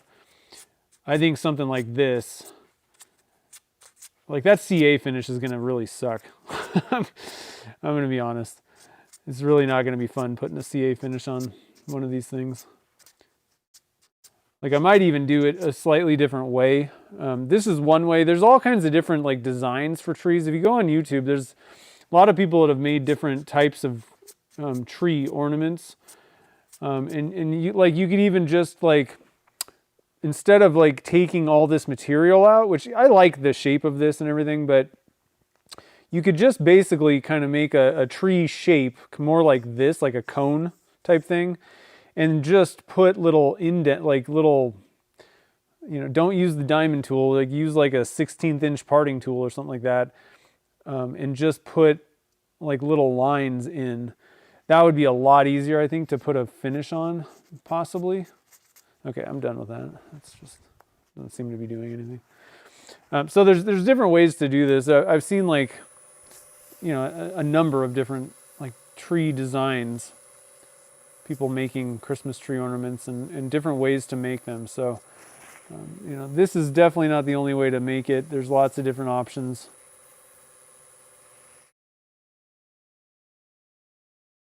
Lots of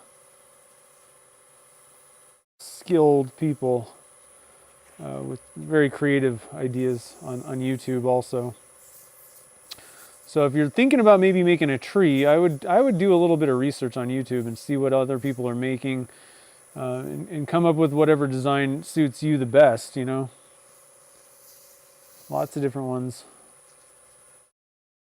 that you could do.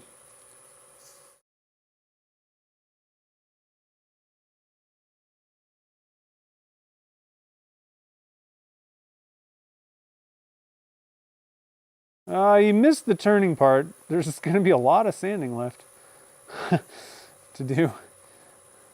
A lot of polishing. Because of the shape of this. So like, you know, wood is going to be a lot easier to make a tree type thing, because like the amount of sanding that you'd have to do with a wooden tree ornament, is a lot less, but you don't get all the fun colors, you know. So.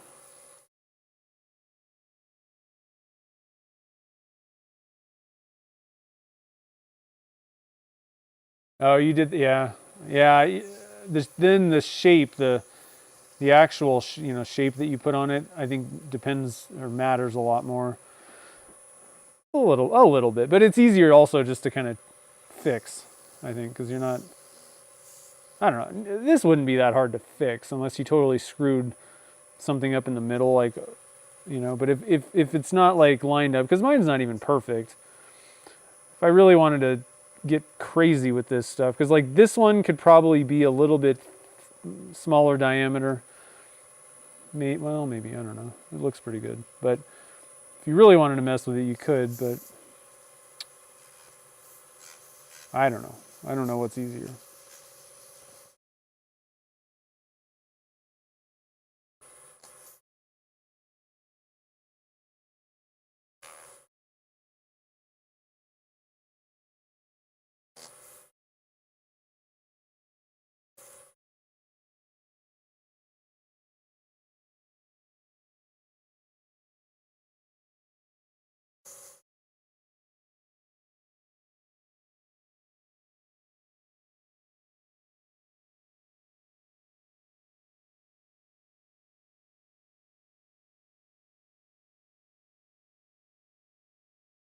So, like I said, I think what I'm going to do is probably stop at the green for like the bottoms, underneath areas, and kind of maybe give it a little bit more of a frosted look and just see how that turns out.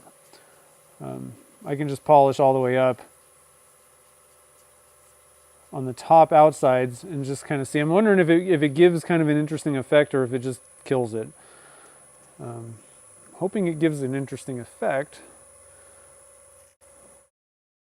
so that I can just not have to polish it every single angle on this thing. But it might be kind of cool. I don't know. I'm trying to think. I also think it might just be kind of a cool look. It might be kind of like optically weird. Like you're like, how is this? What am I looking at here? Seems glossy, but it's not. And I'm probably going to end up kind of polishing the bottoms of this stuff anyway with all these grits, just because there's no way to really avoid it. But so far, I think I'm finding that just holding it, getting a piece, and I've folded this over, but just holding it and kind of not, you know, you really can't get your fingers in there. So just trying to kind of hold it taut and then run it back and forth over each like leaf area. That's kind of being the best way to go. Tough thing is, I don't know when to stop. This is, you know, for each grit. I'm just going to go for a while and move on. This is one that I'll be perfectly okay with if there's like, it's not like the perfect finish. I'm going to do the best I can, but you could spend hours polishing this thing.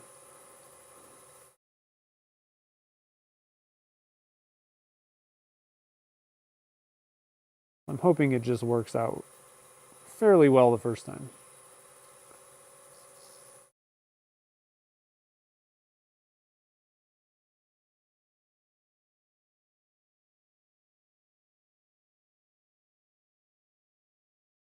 All right, let's see here. This one's kind of the hardest one.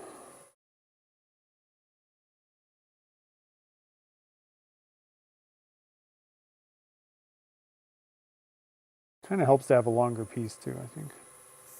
Next time I won't cut it.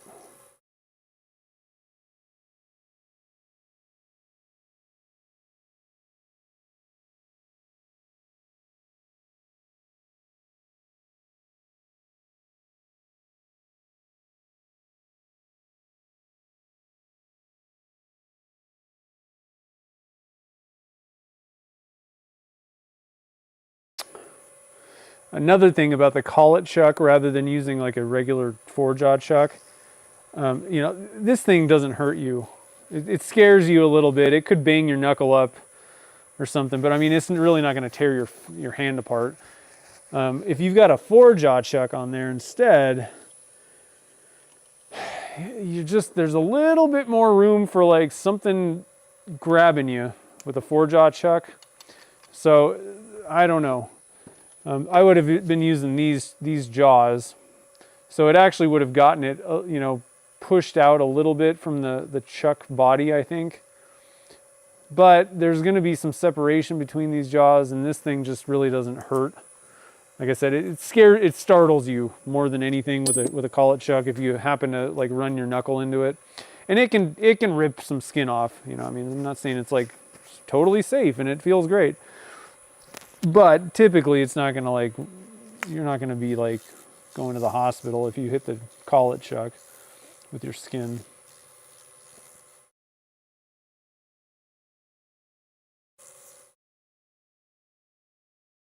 And you're not necessarily going to be if you hit the regular chuck, but they seem to have more grabby parts.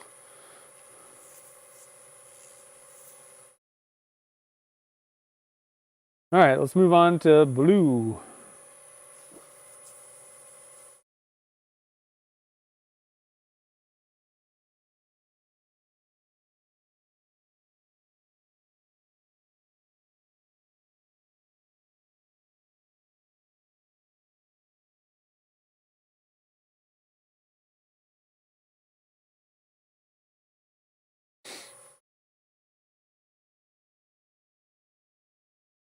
Another little tip, I don't usually do this, but because I don't really want to make as big a mess as it could end up being.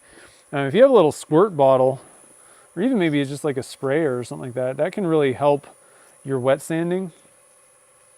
Keeping it wet is kind of the most important thing. And keeping like the swarf off of there.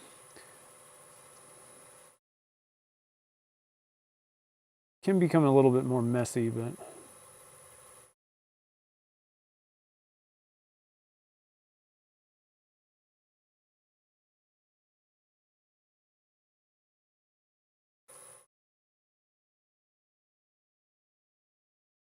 I think that might be one of the reasons why Chad gets better results using the Zona. He constantly keeps fresh water, almost to the point where you're like, we're in a drought, man. Calm down. But keeping it nice and fresh, I think that's really kind of a key component to wet sanding. Keeping that junk out of there. I'm really digging this thing. This thing looks cool. This is way cooler than I thought it was going to turn out. Like, I was like, yeah. Because Gretchen came up with the idea, and I was like, I like the tree idea. I just wasn't 100% sure that I was going to nail this shape. I struggled with it. Now, when I did the first ones out of wood, I mean, I had been wood turning for like 2 months. I don't know. You know, like, I mean, it was like the first year or something like that I had even started turning. So I think that played into it, and they were okay, but I mean, it took me like 3 times to get it to where I was like, well, that's not terrible. We'll keep this one. It's not firewood. And again, they were made out of wood. I don't even think I was turning resin at that point. This was many, many moons ago.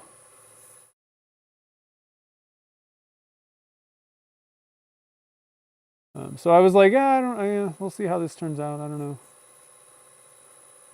Seriously thinking about making like 4 blanks because I didn't know if I was going to nail it on after 2.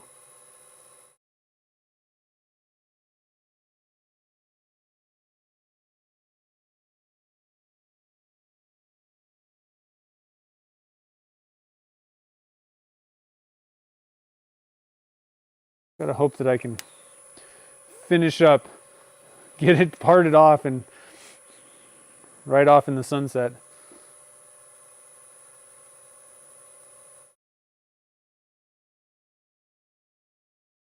Base of the... Oh yeah, the base level. Well, I actually got the 600. There's a little gap, and I actually did fit the 600 grit in there. So I think it's going to be okay. But yeah, there's these things, you got to watch out. These things will get you.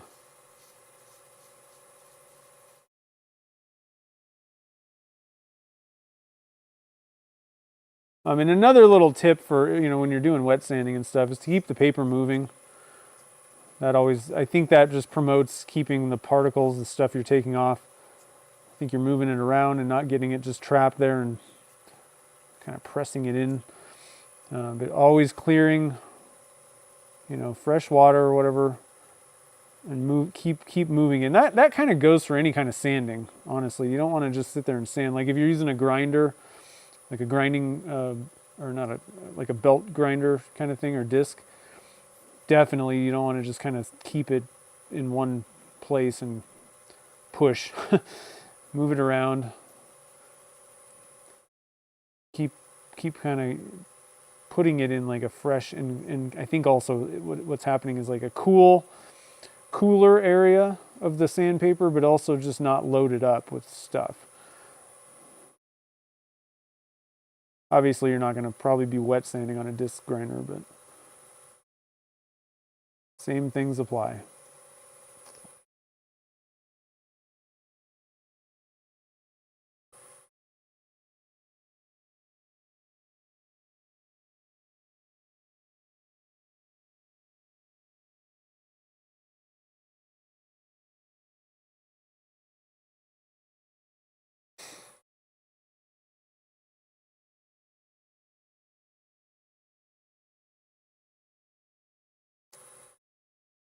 This is definitely easier with longer pieces of sandpaper. I'll tell you that right now.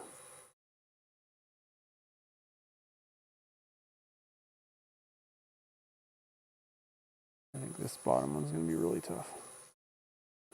get without a, I might have to go make it. I'm going to go make another piece of pink or see if I got a longer one in here somewhere. I tend to cut them really short. Oh, here's a reasonably long one. Woo, that's much better. There we go.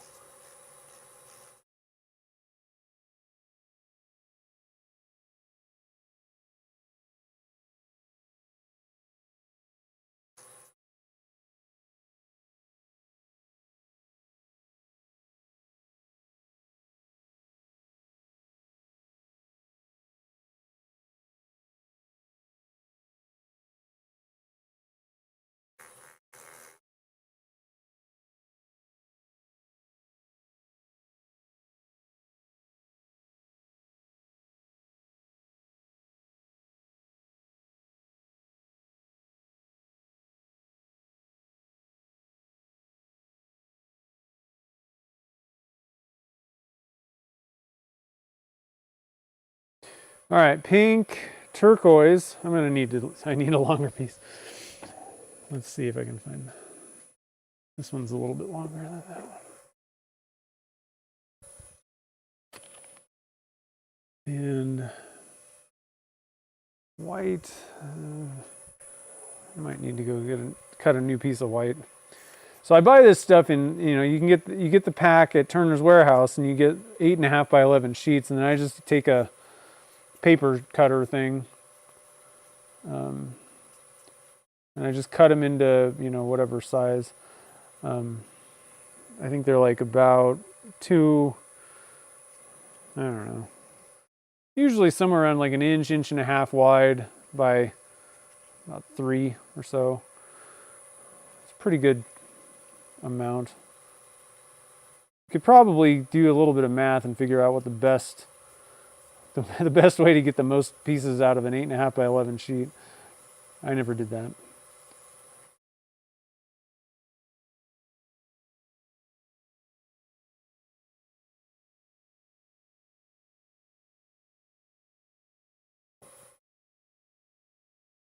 Probably ask ChatGPT to do it for you. Then you'll know for sure.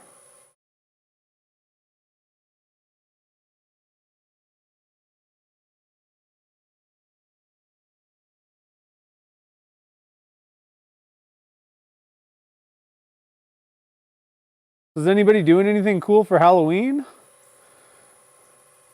Parties? You gonna dress up? Do anything? Do you have a haunted house that you're gonna put on or go to or anything? Turn the lights off and hide. What color zone? There's a stupid heart thing on my phone app that I can't see the bottom thing. What color zona could you stop sanding and use the buffing? I would stop at gray. The problem is I wouldn't buff this. I just kind of worry that it's a little bit, I don't know, it could be a little bit fragile. If the buffer grabbed this thing, it'd be over. Like, it'd be done. So I wouldn't do it for this, but for like pens and stuff, I just go to gray.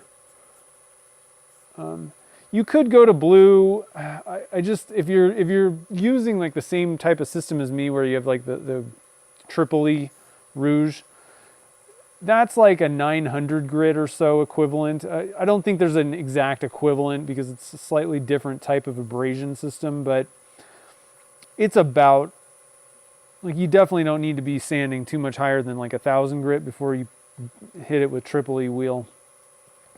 The Tripoli will get out 1,000 grit scratches, absolutely. And I think the green is like 700, 800, I don't know, somewhere between 600 and 800 grit.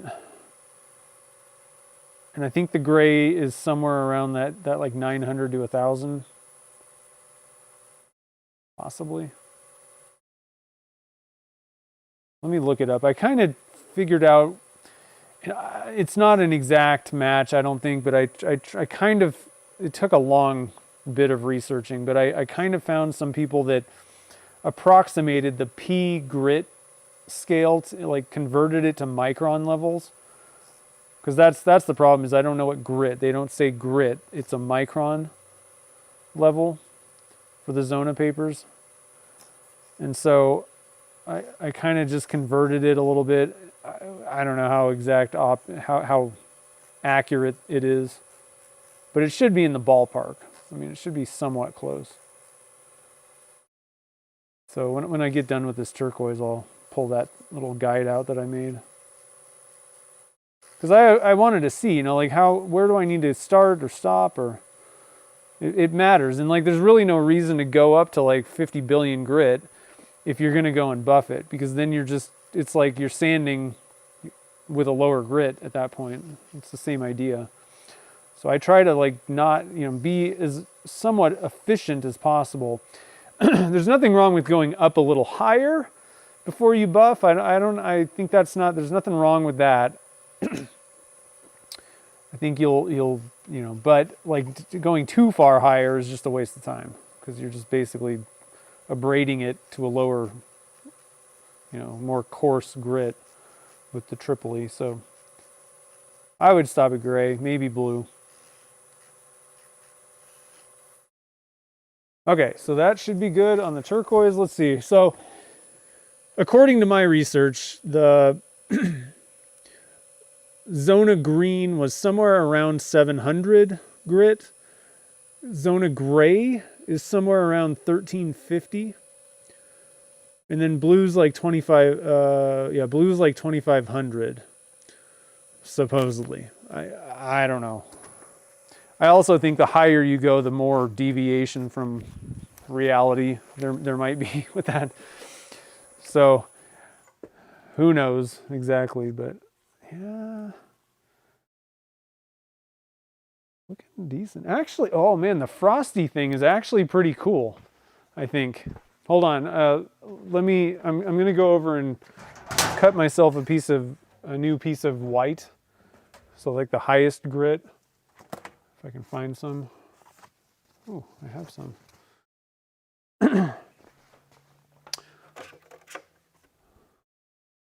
So I just bought one of these little cutting, what do you call this? Like a paper cutter, whatever thing, slicer. Is that as far as it'll go? Let me scoop this back. So yeah, here. So I just bought one of these doohickeys, and it works really well for cutting sand, and it's pretty much for cutting sandpaper, but it still works for paper too, if I need it. So this time I'm gonna go for like,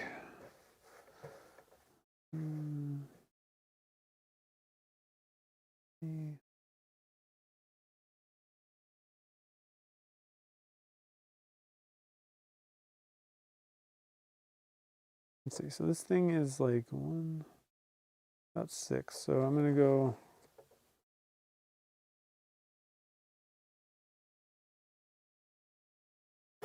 I think 3 inches should be pretty good. Is one of these wider? Yeah, okay.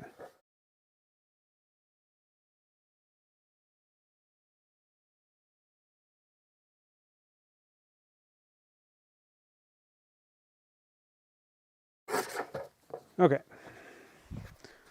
I got myself a nice piece here. Let's get the camera back where it's supposed to be. What do you guys think? That thing's looking pretty sweet. So, can you see it? Like the frosty part, like it depends on how you look at this thing, because it's like totally clear from the side. But then as you move your head, the angle of view, the frostiness comes in and there's like rings around it. Like, it's pretty cool actually.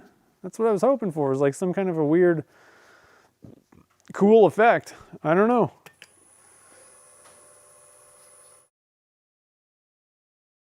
I think I nailed it. I think clear would have been good, like to get the bottoms totally clear also, like do 100% on both. I think that would have been pretty awesome, because these angles and everything that's going on, it kind of reflects, or I don't know, refracts light through weird angles. So it's kind of a cool thing if it was dead clear. But I kind of like that frosty thing, and it saves me a little bit of sanding time. a little bit.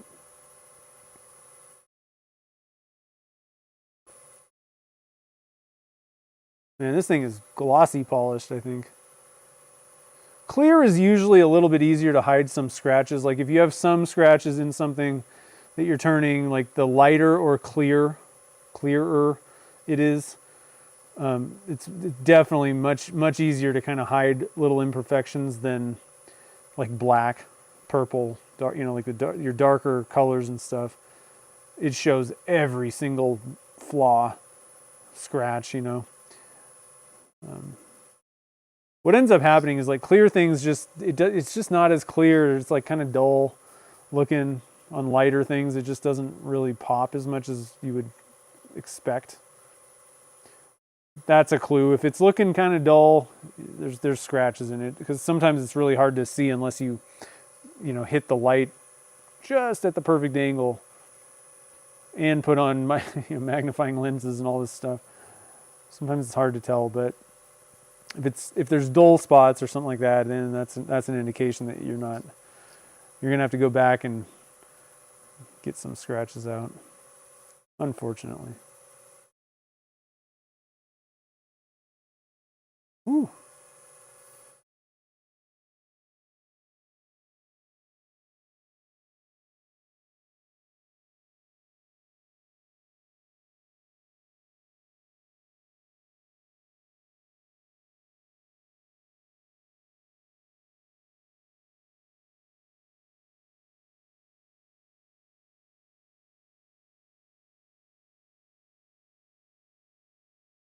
So I take it back. This was actually pretty easy to sand. If you get longer pieces and just use them like this is pretty easy. Definitely think this is much easier than messing with trying to get plastic polish in there. I really think that would have just been a mess and not particularly fun. All right, so I think that's good. The only thing left is I gotta, take off that little part. I'm gonna have to also go through and sand and polish the top of this guy. That shouldn't take that long. That'll be kind of quick because I got full access to it. But pretty happy. So I'm not going to use a paper towel to do that. I'm going to use, actually, I have little microfiber bits. I'm always a little bit kind of leery about using something like this, but I'm just going to kind of microfiber this stuff off.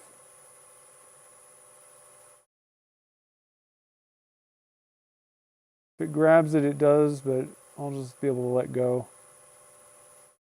I think you're safe if you cut microfiber pieces into like short lengths. I think you're pretty safe there. I definitely wouldn't use like a full rag and try and dry things off or apply polishes or something like that. I think that you're kind of asking for trouble a little bit. All right, so I'm going to move my sanding implements real quick. Pull out the tool. I'm going to wipe off my lathe while I'm sitting here. Not a bad idea to hit your lathe, your bedways, if you've been sanding a lot or water has gotten on your lathe, especially it's like under my banjo and stuff. When you're done, I would hit your lathe with some WD-40. Do you guys know what WD means? Like I totally, because a lot of people have said like, oh, I just hit my cast iron stuff with WD-40, and I was like, but there's like protectants and things. So WD is for water displacement. So that will get water out of hard to reach spots, basically. That's what it was invented for. I just used it like if something needed some lubrication, it was like WD-40. It actually has a specific purpose, intended use, but so many others.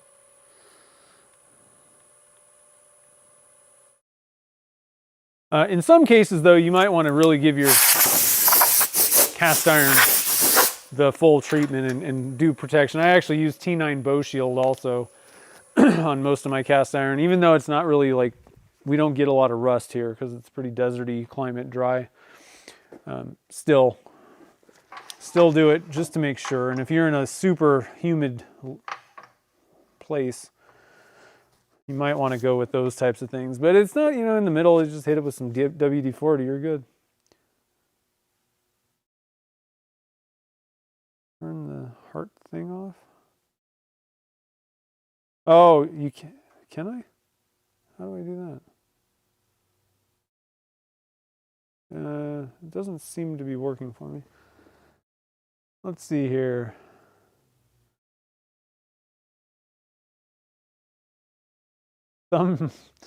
Someday. Thanks, Kevin. I appreciate it. Oh, Mark and oh, you guys know. Oh, it's perfumed kerosene. GT6, what is that? GT80? I can't read.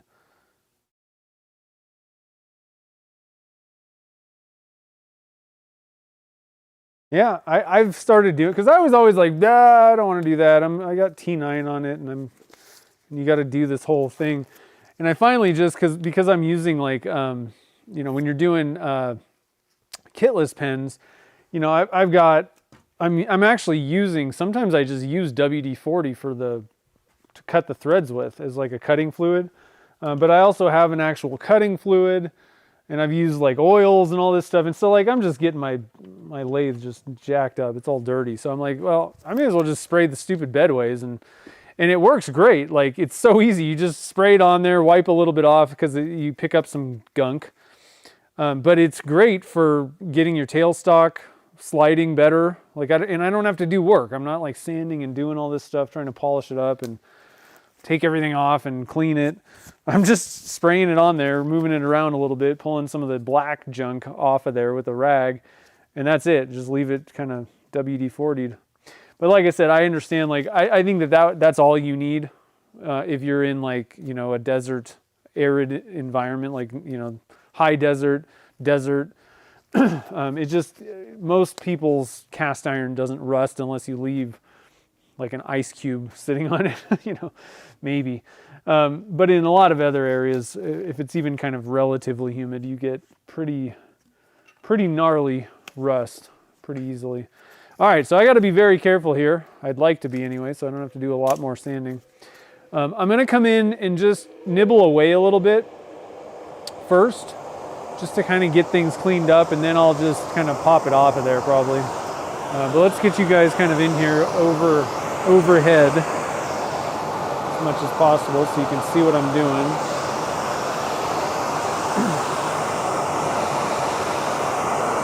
I'm going to kind of clear myself a little bit more space.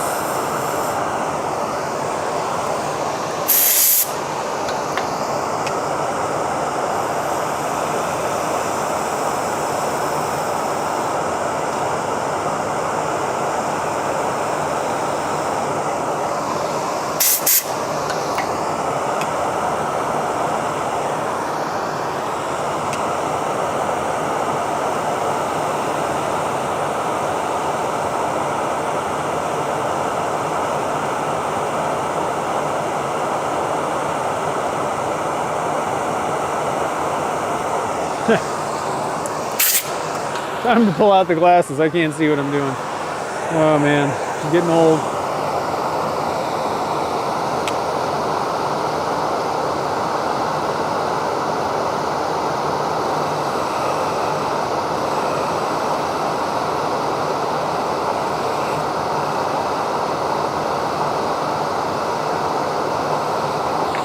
Ooh, look at that. I went a little farther than I meant to, but that's okay. Now I want to be kind of careful here. I don't really want to put a lot of like sideways pressure on that. It's always better to kind of come in on the ends of things from the side. Now I can't totally do that,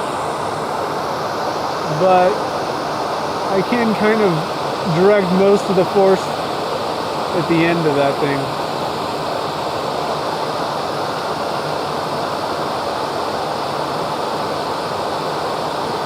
And that's all I'm going to do with the tool. The rest can be done with the sandpaper. Man, I am pretty jazzed up about this. Not bad.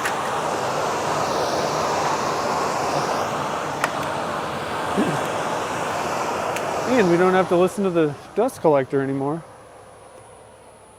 Turn that off. Pull out our sanding implements, and this is going to be just some fun sanding right here, guys.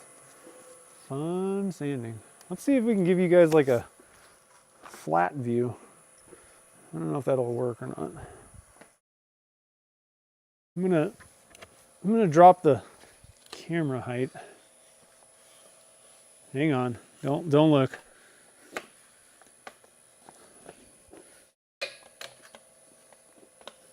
Do that. Pull this guy back up a little bit higher. Look at that. What do you think of that? New view. I don't know if that's going to be a good view or not. It's new. Let's see here. So let me see what you guys are seeing. Might not be high enough, actually.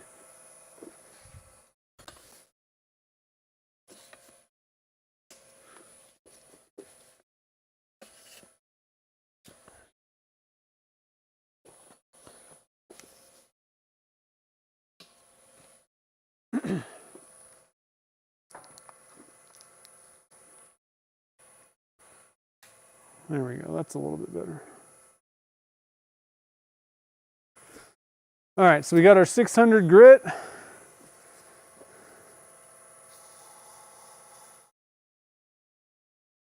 I'm pretty much going to have to just redo this top part, because it is a little bit not flat. Might even actually have to pull the tool back out a little bit. Hoping to just get this done with sandpaper.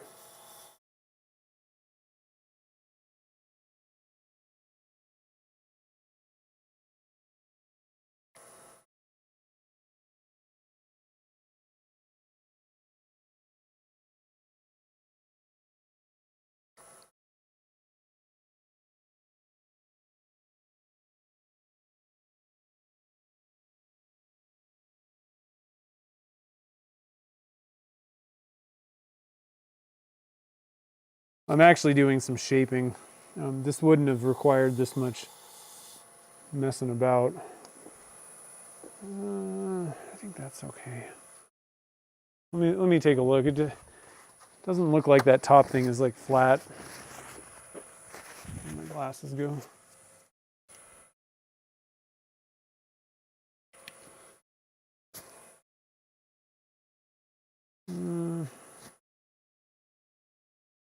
Eh.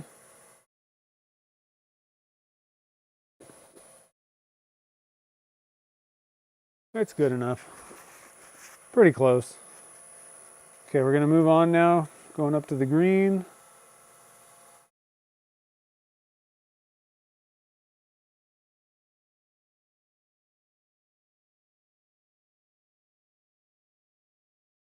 I make that not super sharp and pointy.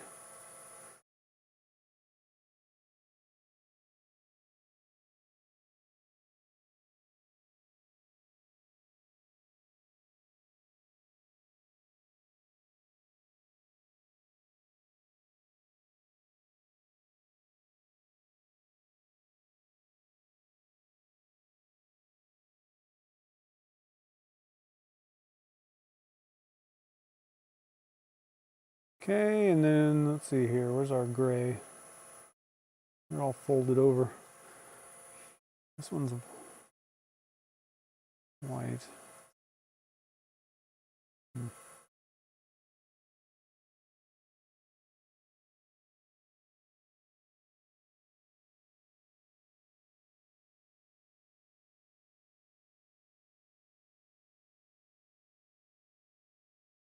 There's the gray.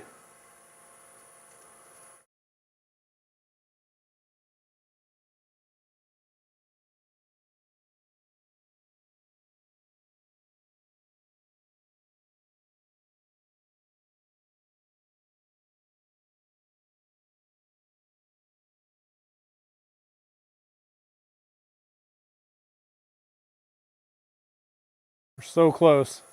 Oh, you know what I didn't think of is it needs a way to hook it to something. Shoot. Hmm.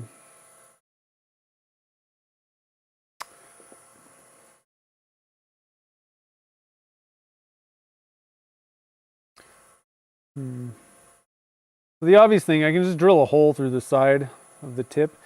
One thing that I could do is, I don't know if I have an eyelet screw thing, but they make those. And I can actually just drill a small hole in the tip, coming straight in. I'm going to see if I can find an, I'm pretty sure that I have those little eyelet kind of screw things somewhere. Eyelet bolt. I don't exactly know what they're called. There's blue. And that would be a pretty cool way to go, I think.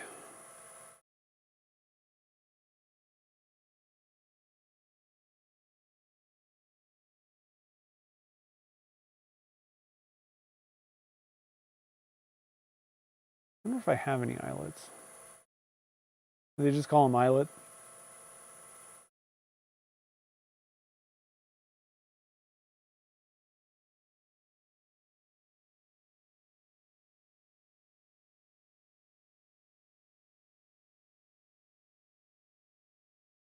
And then pink is next.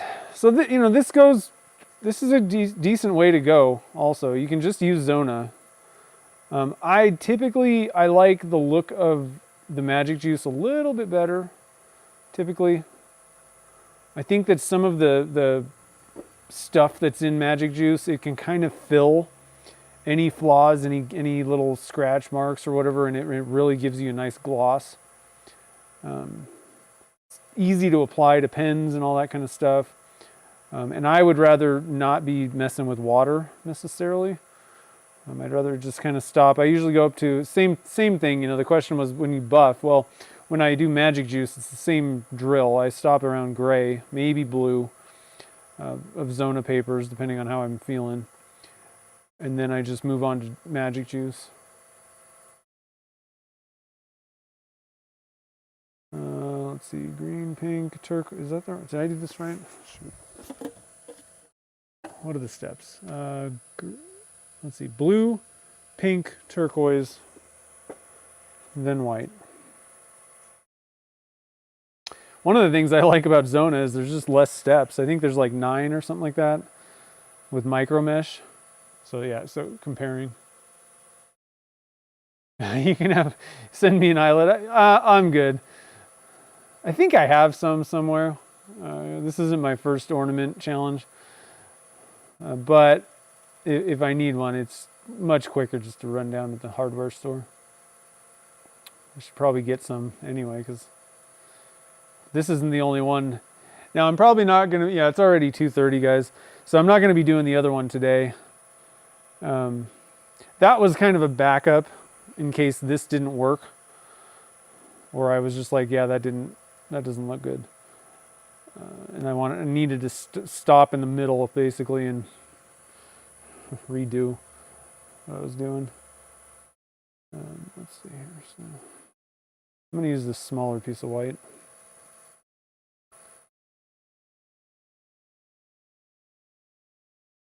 Because I can tell which side is which. This one, I use this, and frankly, I have no clue. I know which way I bent. I folded it this way, but I can't tell the difference once it got wet. So I'm just going to use this one since I already marked it. Beware of the white. The white is the worst. It's really hard to tell.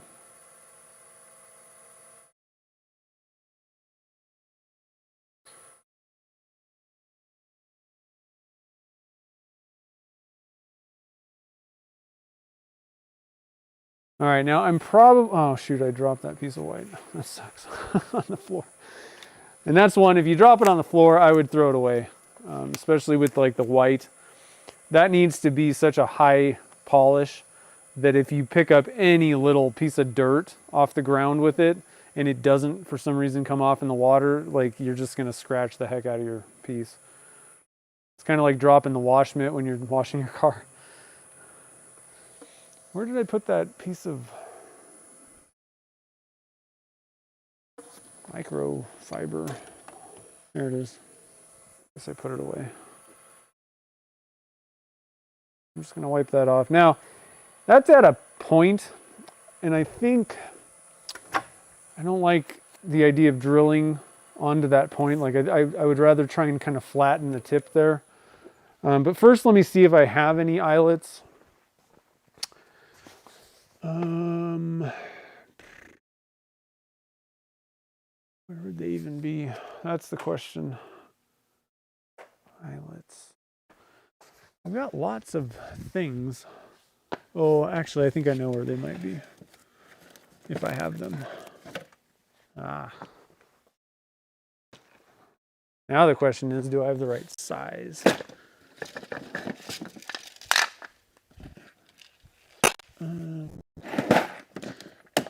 Got lots of hanging type of deals.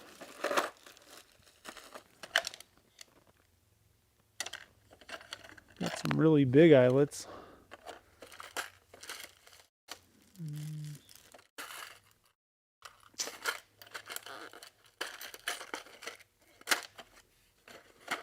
I don't think I have any.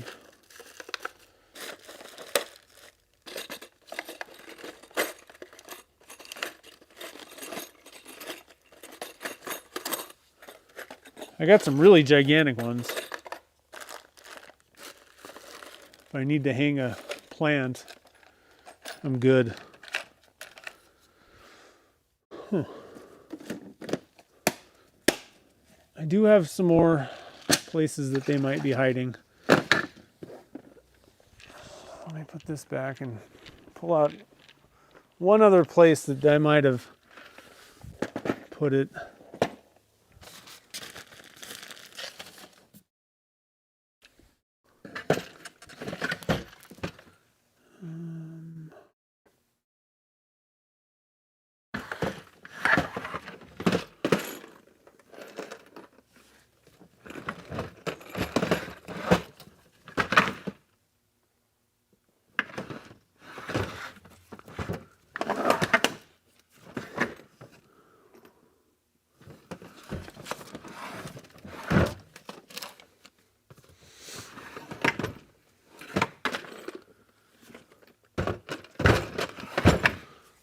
I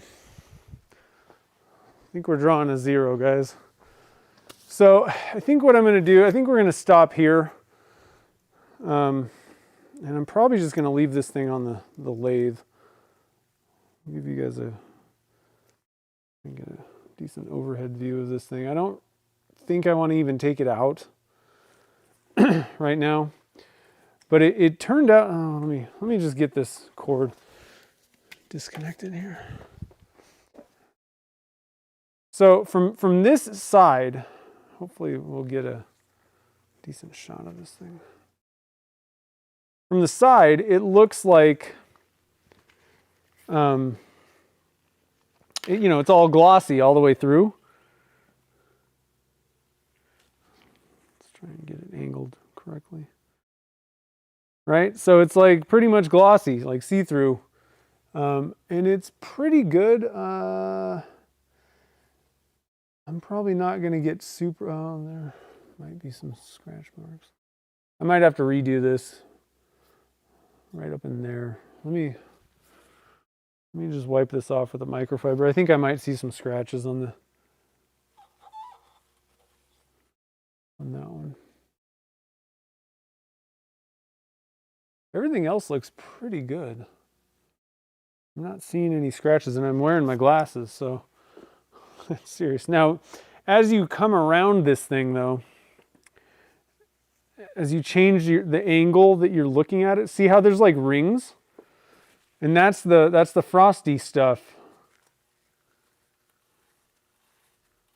That's pretty cool, I think.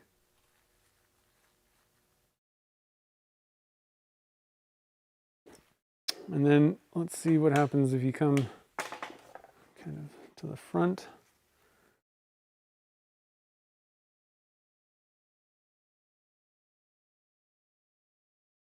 So it changes, and it, like, as you move,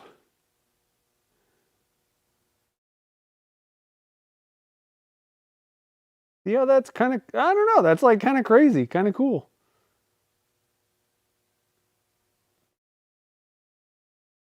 But I think if you look from like directly down the top, it's all clear because you have like a, you know, a central post going through that was all clear resin. It's pretty awesome. You can even see into the collet chuck. It's kind of neat. I'm easy to.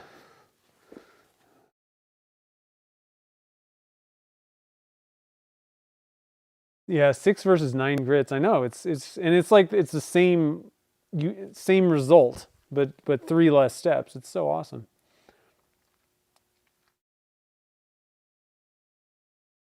Let's see. So Kimberly was asking, is Magic Juice similar to Nova? Oh, is that the, what is that stuff called? I have some of that too.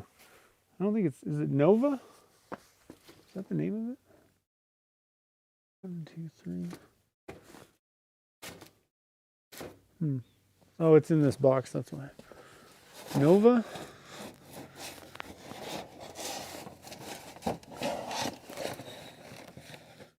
Novus. Kind of. I find that it works better. I think having more steps in between, you know, like there's closer grit particles. Like it's, if you're trying to polish plastic, it's better to have closer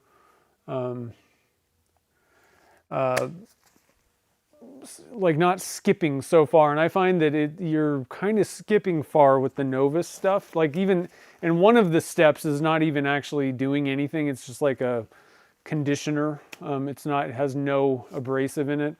So you're really only going with like a heavy, it's basically like using just a heavy cut compound and a light cut compound from like the automotive finishing world, you know, doing detailing and stuff. It's just like pretty far steps basically. So you have to use those, you gotta, you know, sand up to like 2000 at least, I would say, before you're gonna get good results. So it's kind of, I mean, there's just, you know, no matter what you do, you're gonna have to start at a certain grit and go through until you get to a super fine grit. You know, so it doesn't matter what you use, they'll all work. They're all just abrasives. You just have to figure out which one works best for you. And I find that realistically, I kind of, just because I've been doing it for a long time, buffing wheels still kind of are easier to make sure that I get all the scratches out, like 100% of the scratches. If I do my, you know, start at like the 600 grit wet, dry silicon carbide paper, do the green and the gray, and then I go over to my buffing wheels, typically I will get it flawless. However, my white diamond buffing wheel, it really doesn't get things super glossy. So like I still have to go back and hit it with like the last step of Magic Juice. So like that's probably like, if I want flawless, that's probably the best way for me to go personally. But I know a lot of people that just use the Zona papers, because you're ending up in pretty much the same result if you just do those. Now, one thing that you could do with if you wanted to just use Zona paper, not a bad idea to either use if you want. So the thing is with the Magic Juice, if you're not going to use Magic Juice, there's almost no reason to buy the entire kit. So an alternative is Ring Bling as just like a final step. That's not a bad way to go. This is a Turners Warehouse product. It's just a super high, you know, like fine abrasive, you know, barely abrasive at all. Kind of similar to like probably like the last step of Magic Juice, or like a super fine, like spider scratch remover, haze remover in the automotive world. If that, any of those make sense. It's just a super high, you know, what am I trying to say? Like high grit, I guess, like a final step. And they call it Ring Bling. at Turners Warehouse. So that's a good thing to end up on if you're not happy with like the glossiness. I just find these final steps really kind of add a little bit of pop for some reason. So ring bling or the last step of magic juice is a good thing to use even after this. Now, again, I don't really want to mess with liquid stuff on this tree. I just think it's going to be more of a cleanup thing than, than it doing good. So I'm not going to mess with it for this one. But for like pens, for rings, definitely that's what Chad does. He just goes through, excuse me, he goes through all the Zona papers, and then he uses ring bling as like the final step on his rings that he makes. So that's another way to go. You could use the buffing wheels. You could use car polishes, work fine. I mean, there's really not much difference between car polish, plastic polish, any of these things. They kind of all work. You just have to find the right things. In magic juice, I find having those 6 steps, you know, you don't have to go up to some ridiculous amount of grit, sanding it first with you know, polishing papers and stuff. You can kind of stop at, like I said, like the gray is usually where I stop, maybe blue. And then you go through your 6 steps, and they are just close together steps, and it just does a really good job of getting everything finer and finer and finer until it's like super glossy. And then like you know, like that final step just leaves the pen, and it may have something to do with all the steps, because the person that invented magic juice wasn't doing it for car polishes or just random plastic polishing stuff. He was doing it for pens. So I don't know what's in the magic juice stuff, what it's made out of, but there may be ingredients that are a little bit more specific for pens and stuff like that, that we, you know, resin turning stuff. It just seems to have something that, even if you have some scratches in it, it still looks good. So I don't know. It's worth a try. The nice thing about magic juice is it's cheap. Turner's Warehouse sells a sample set. The like standard size would be like a 1 ounce bottle set. I have 2 ounce bottles of magic juice. They also sell that. But they have a 15 milliliter. So it's probably like about a half an ounce, like half the size. And it's like $15 if you just want to try it out. I mean, you'll get probably a lot of pens actually made with that stuff. I mean, it's not like you need to put a little tiny drop on a piece of, you know, I use shop towels.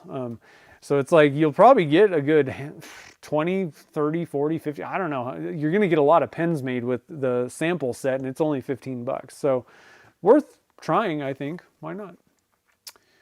Let's see here. So glue a star. Oh, what just happened? And drill a hole. Glue a star. I don't have any stars either. Now you're asking me to find stars too. I don't know. I think I can find eyelets somewhere. I'm hoping I can, probably like Michael's, I guess, actually. They might be the best place to find them. But I'm pretty excited. So that's going to be my ornament for the challenge. I really want to take it off the lathe, but I don't, because I want to leave it there so I can drill that hole and be done with it. And not have it like off kilter. So I'll leave it in there for now. But I will definitely share pics and reels and all that kind of stuff and shorts on YouTube when I get it finished completely. And then I'll also share stuff, you know, I still have another blank. I'm not sure if I'm going to do this one next week on the live stream. These things tend to take quite a while. So I don't know if I want to do that, or if might probably be better to do, just get back to resin casting stuff. But I think this one's going to look pretty cool. It's going to be kind of a pain. I may actually opt for, the more I think about this, I don't know if I'm really going to want to do a CA finish. It's just going to suck. I'm just being totally honest. I may actually go for a spray lacquer finish, but I have a feeling I'm going to want to finish that, because the angles, if I did the same type of thing, I just don't think I can actually spray it. So I don't know. We'll have to kind of see what I do with this thing.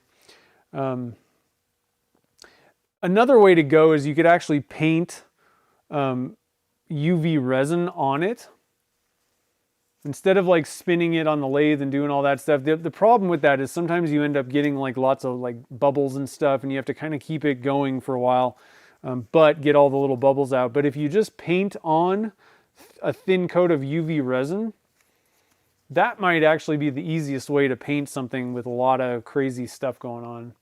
So I'm not sure. I'm not sure. Yeah, I know. Ace Hardware. Yeah, they just opened, so we didn't even have one in Carson City. There was one in Gardnerville, which is a smaller town, and we loved that one when we lived in Gardnerville. We moved to Carson and there was no Ace, and we were like, well, there's like a Home Depot and a Lowe's, but and I like they're fine, but we loved our Ace. It was just, it's a different type of store. They have random stuff that you totally need all the time. And they opened an Ace in Carson City. So I was like, heck yeah. So I like totally took a tour. All the people were like, can I help you? And I'm like, I'm just looking around. I just love this store. So I might go check them out maybe this afternoon or tomorrow, and try and get that thing done. So with the ornament challenge, you see the thing, make sure that you guys, so the due date, this doesn't mean like you need to finish this in your shop by the 15th. Or even postmark it. Like literally Turner's Warehouse has to have the ornament in hand by November 15th. Okay, so we got some weeks, but don't procrastinate too much. And the sooner you can get it in, the earlier you can get it in and down to them, actually a little bit better, because they have a lot of work to do for the auction side of things. Obviously they have to wait until after the deadline to do have the judges come in and judge everything for who wins each category. But for the auction, they got to take pictures. They got to list the things on the website. There is a ton of work that has to go in. So the earlier you can get them your blank, your ornament or ornaments, the better it is for them. It'll make things go a lot easier. They're not just scrambling at the last minute, that last week, trying to get everything finished. So have your ornament done and like in their hands by the 15th. The auctions, I want to say, are, I don't know when they are. It might be they're like a couple weeks later. Hold on. I'm going to look it up real quick and see if I can.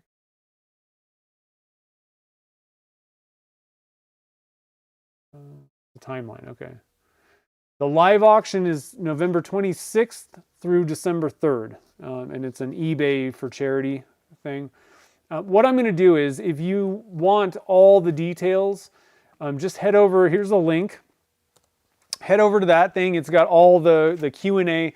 One thing that you need to know, though, there are different categories, and so like for this one, I actually it doesn't matter because I'm not like competing. I'm not up for, I can't win like the prizes and stuff because I'm sponsored by Turners Warehouse. However, in this case, this would fall under the hybrid category, and my other one would be the resin category. So there's different categories. Maybe think about little things like that. You could get entered into different different ones by just maybe slapping a piece of wood on a piece of resin blank. So just some little thoughts, but I'm pretty sure you can only enter one ornament into each category. Now, having said that, there's a fill out form thing, and you'll have to tell them, what you're entering, and that's only good for the judging part and prizes.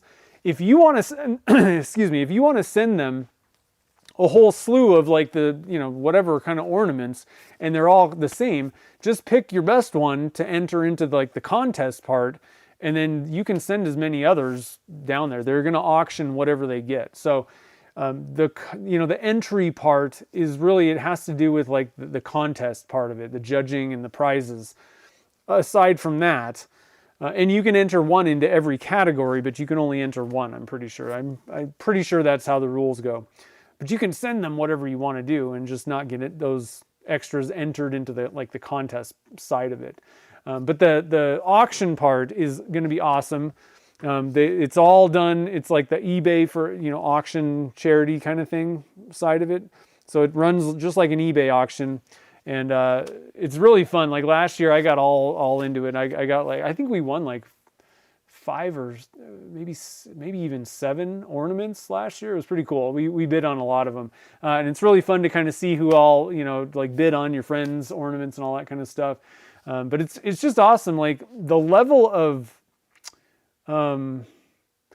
quality I guess. They're all good. There were none that I was like, oh yeah, that's, little Timmy that's like two years old made that. All the youth category ones were killer. All the beginner ones were killer. And then obviously all of the rest of them were just amazing. Like even if they didn't win the category, they were still beautiful. So, burning wire on the wooden trunk. Yeah, you could do that too. That would be cool. Let's see, PhD in optics. An old curmudgeon at Ace Hardware who knows everything is. Our people, they were extremely friendly at this new store. They're not the most, they don't know where everything is yet. So that is the one thing. It's going to take a little time, but I think it's only been open for like a month. So anyway, so I hope you guys get some ornaments made if you can. It definitely helps out, and it's benefiting St. Jude. Pretty much almost every year it's been they've done it with St. Jude. And some of the judges are from St. Jude, and it's pretty cool. So they got a really good relationship with that charity down there. But it's obviously a good cause. So if you can make some ornaments, and then also if you can tell your friends, and also if you have the ability to bid, but spread the word to whoever on the auction side of things. That's where the money comes from. And I mean, I'm pretty sure last year they raised like over $5,000. So I mean, it's not chump change. It's a big deal, and it was because everybody got the word out last year. So we got to beat last year, whatever they made, and make some more money. So anyway, you got 3 of them last year? I know, they're seriously, like all of them. I was like, how do you pick 1 or 10? It was hard to do, but that's cool. That's cool, no problem. Only if you can, that's the thing. So anyway, guys, thanks for joining the fun today. Like I said, I'll keep you guys updated on this one, as well as when I get that one totally finished. I totally forgot about, I'm pretty sure I have eyelets, because I did the same thing. I'm like, oh, I think I do this every year.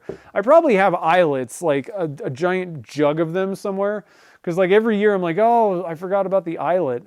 Actually, I take it back. Last year, what I did was I added one of those. Here's a quick tip for you guys. So stainless bottle stoppers has these little doohickeys. I forget what they call them. Turners Warehouse carries them. You can just get them at stainlessbottlestoppers.com. You can turn your ornament and they fit into one of those little knurled nuts. Or if you don't even want to mess around with doing knurled nuts, like especially like you get to the end, like something like this, and it's a blank where you could drill and tap threads, you could just put the 3/8/16 threads directly into your workpiece, and then put this in, and you got an eyelet that's pretty cool looking, like gold. They also have silver, stainless steel. So it's just another idea if you are making an ornament that it seems to work for this. This is a pretty cool way to like top an ornament too. A little bit different than just like an eyelet. But anyway, that's what I did. Whatever, I can't remember what I made last year, but that's what I used on mine. So I don't know if I have eyelets or not. That's what made me think of it. So anyway, guys, yeah, I'll see you guys all next week. Yeah, hopefully you guys will get in the shop, do some resin casting, some turning, have some fun with it.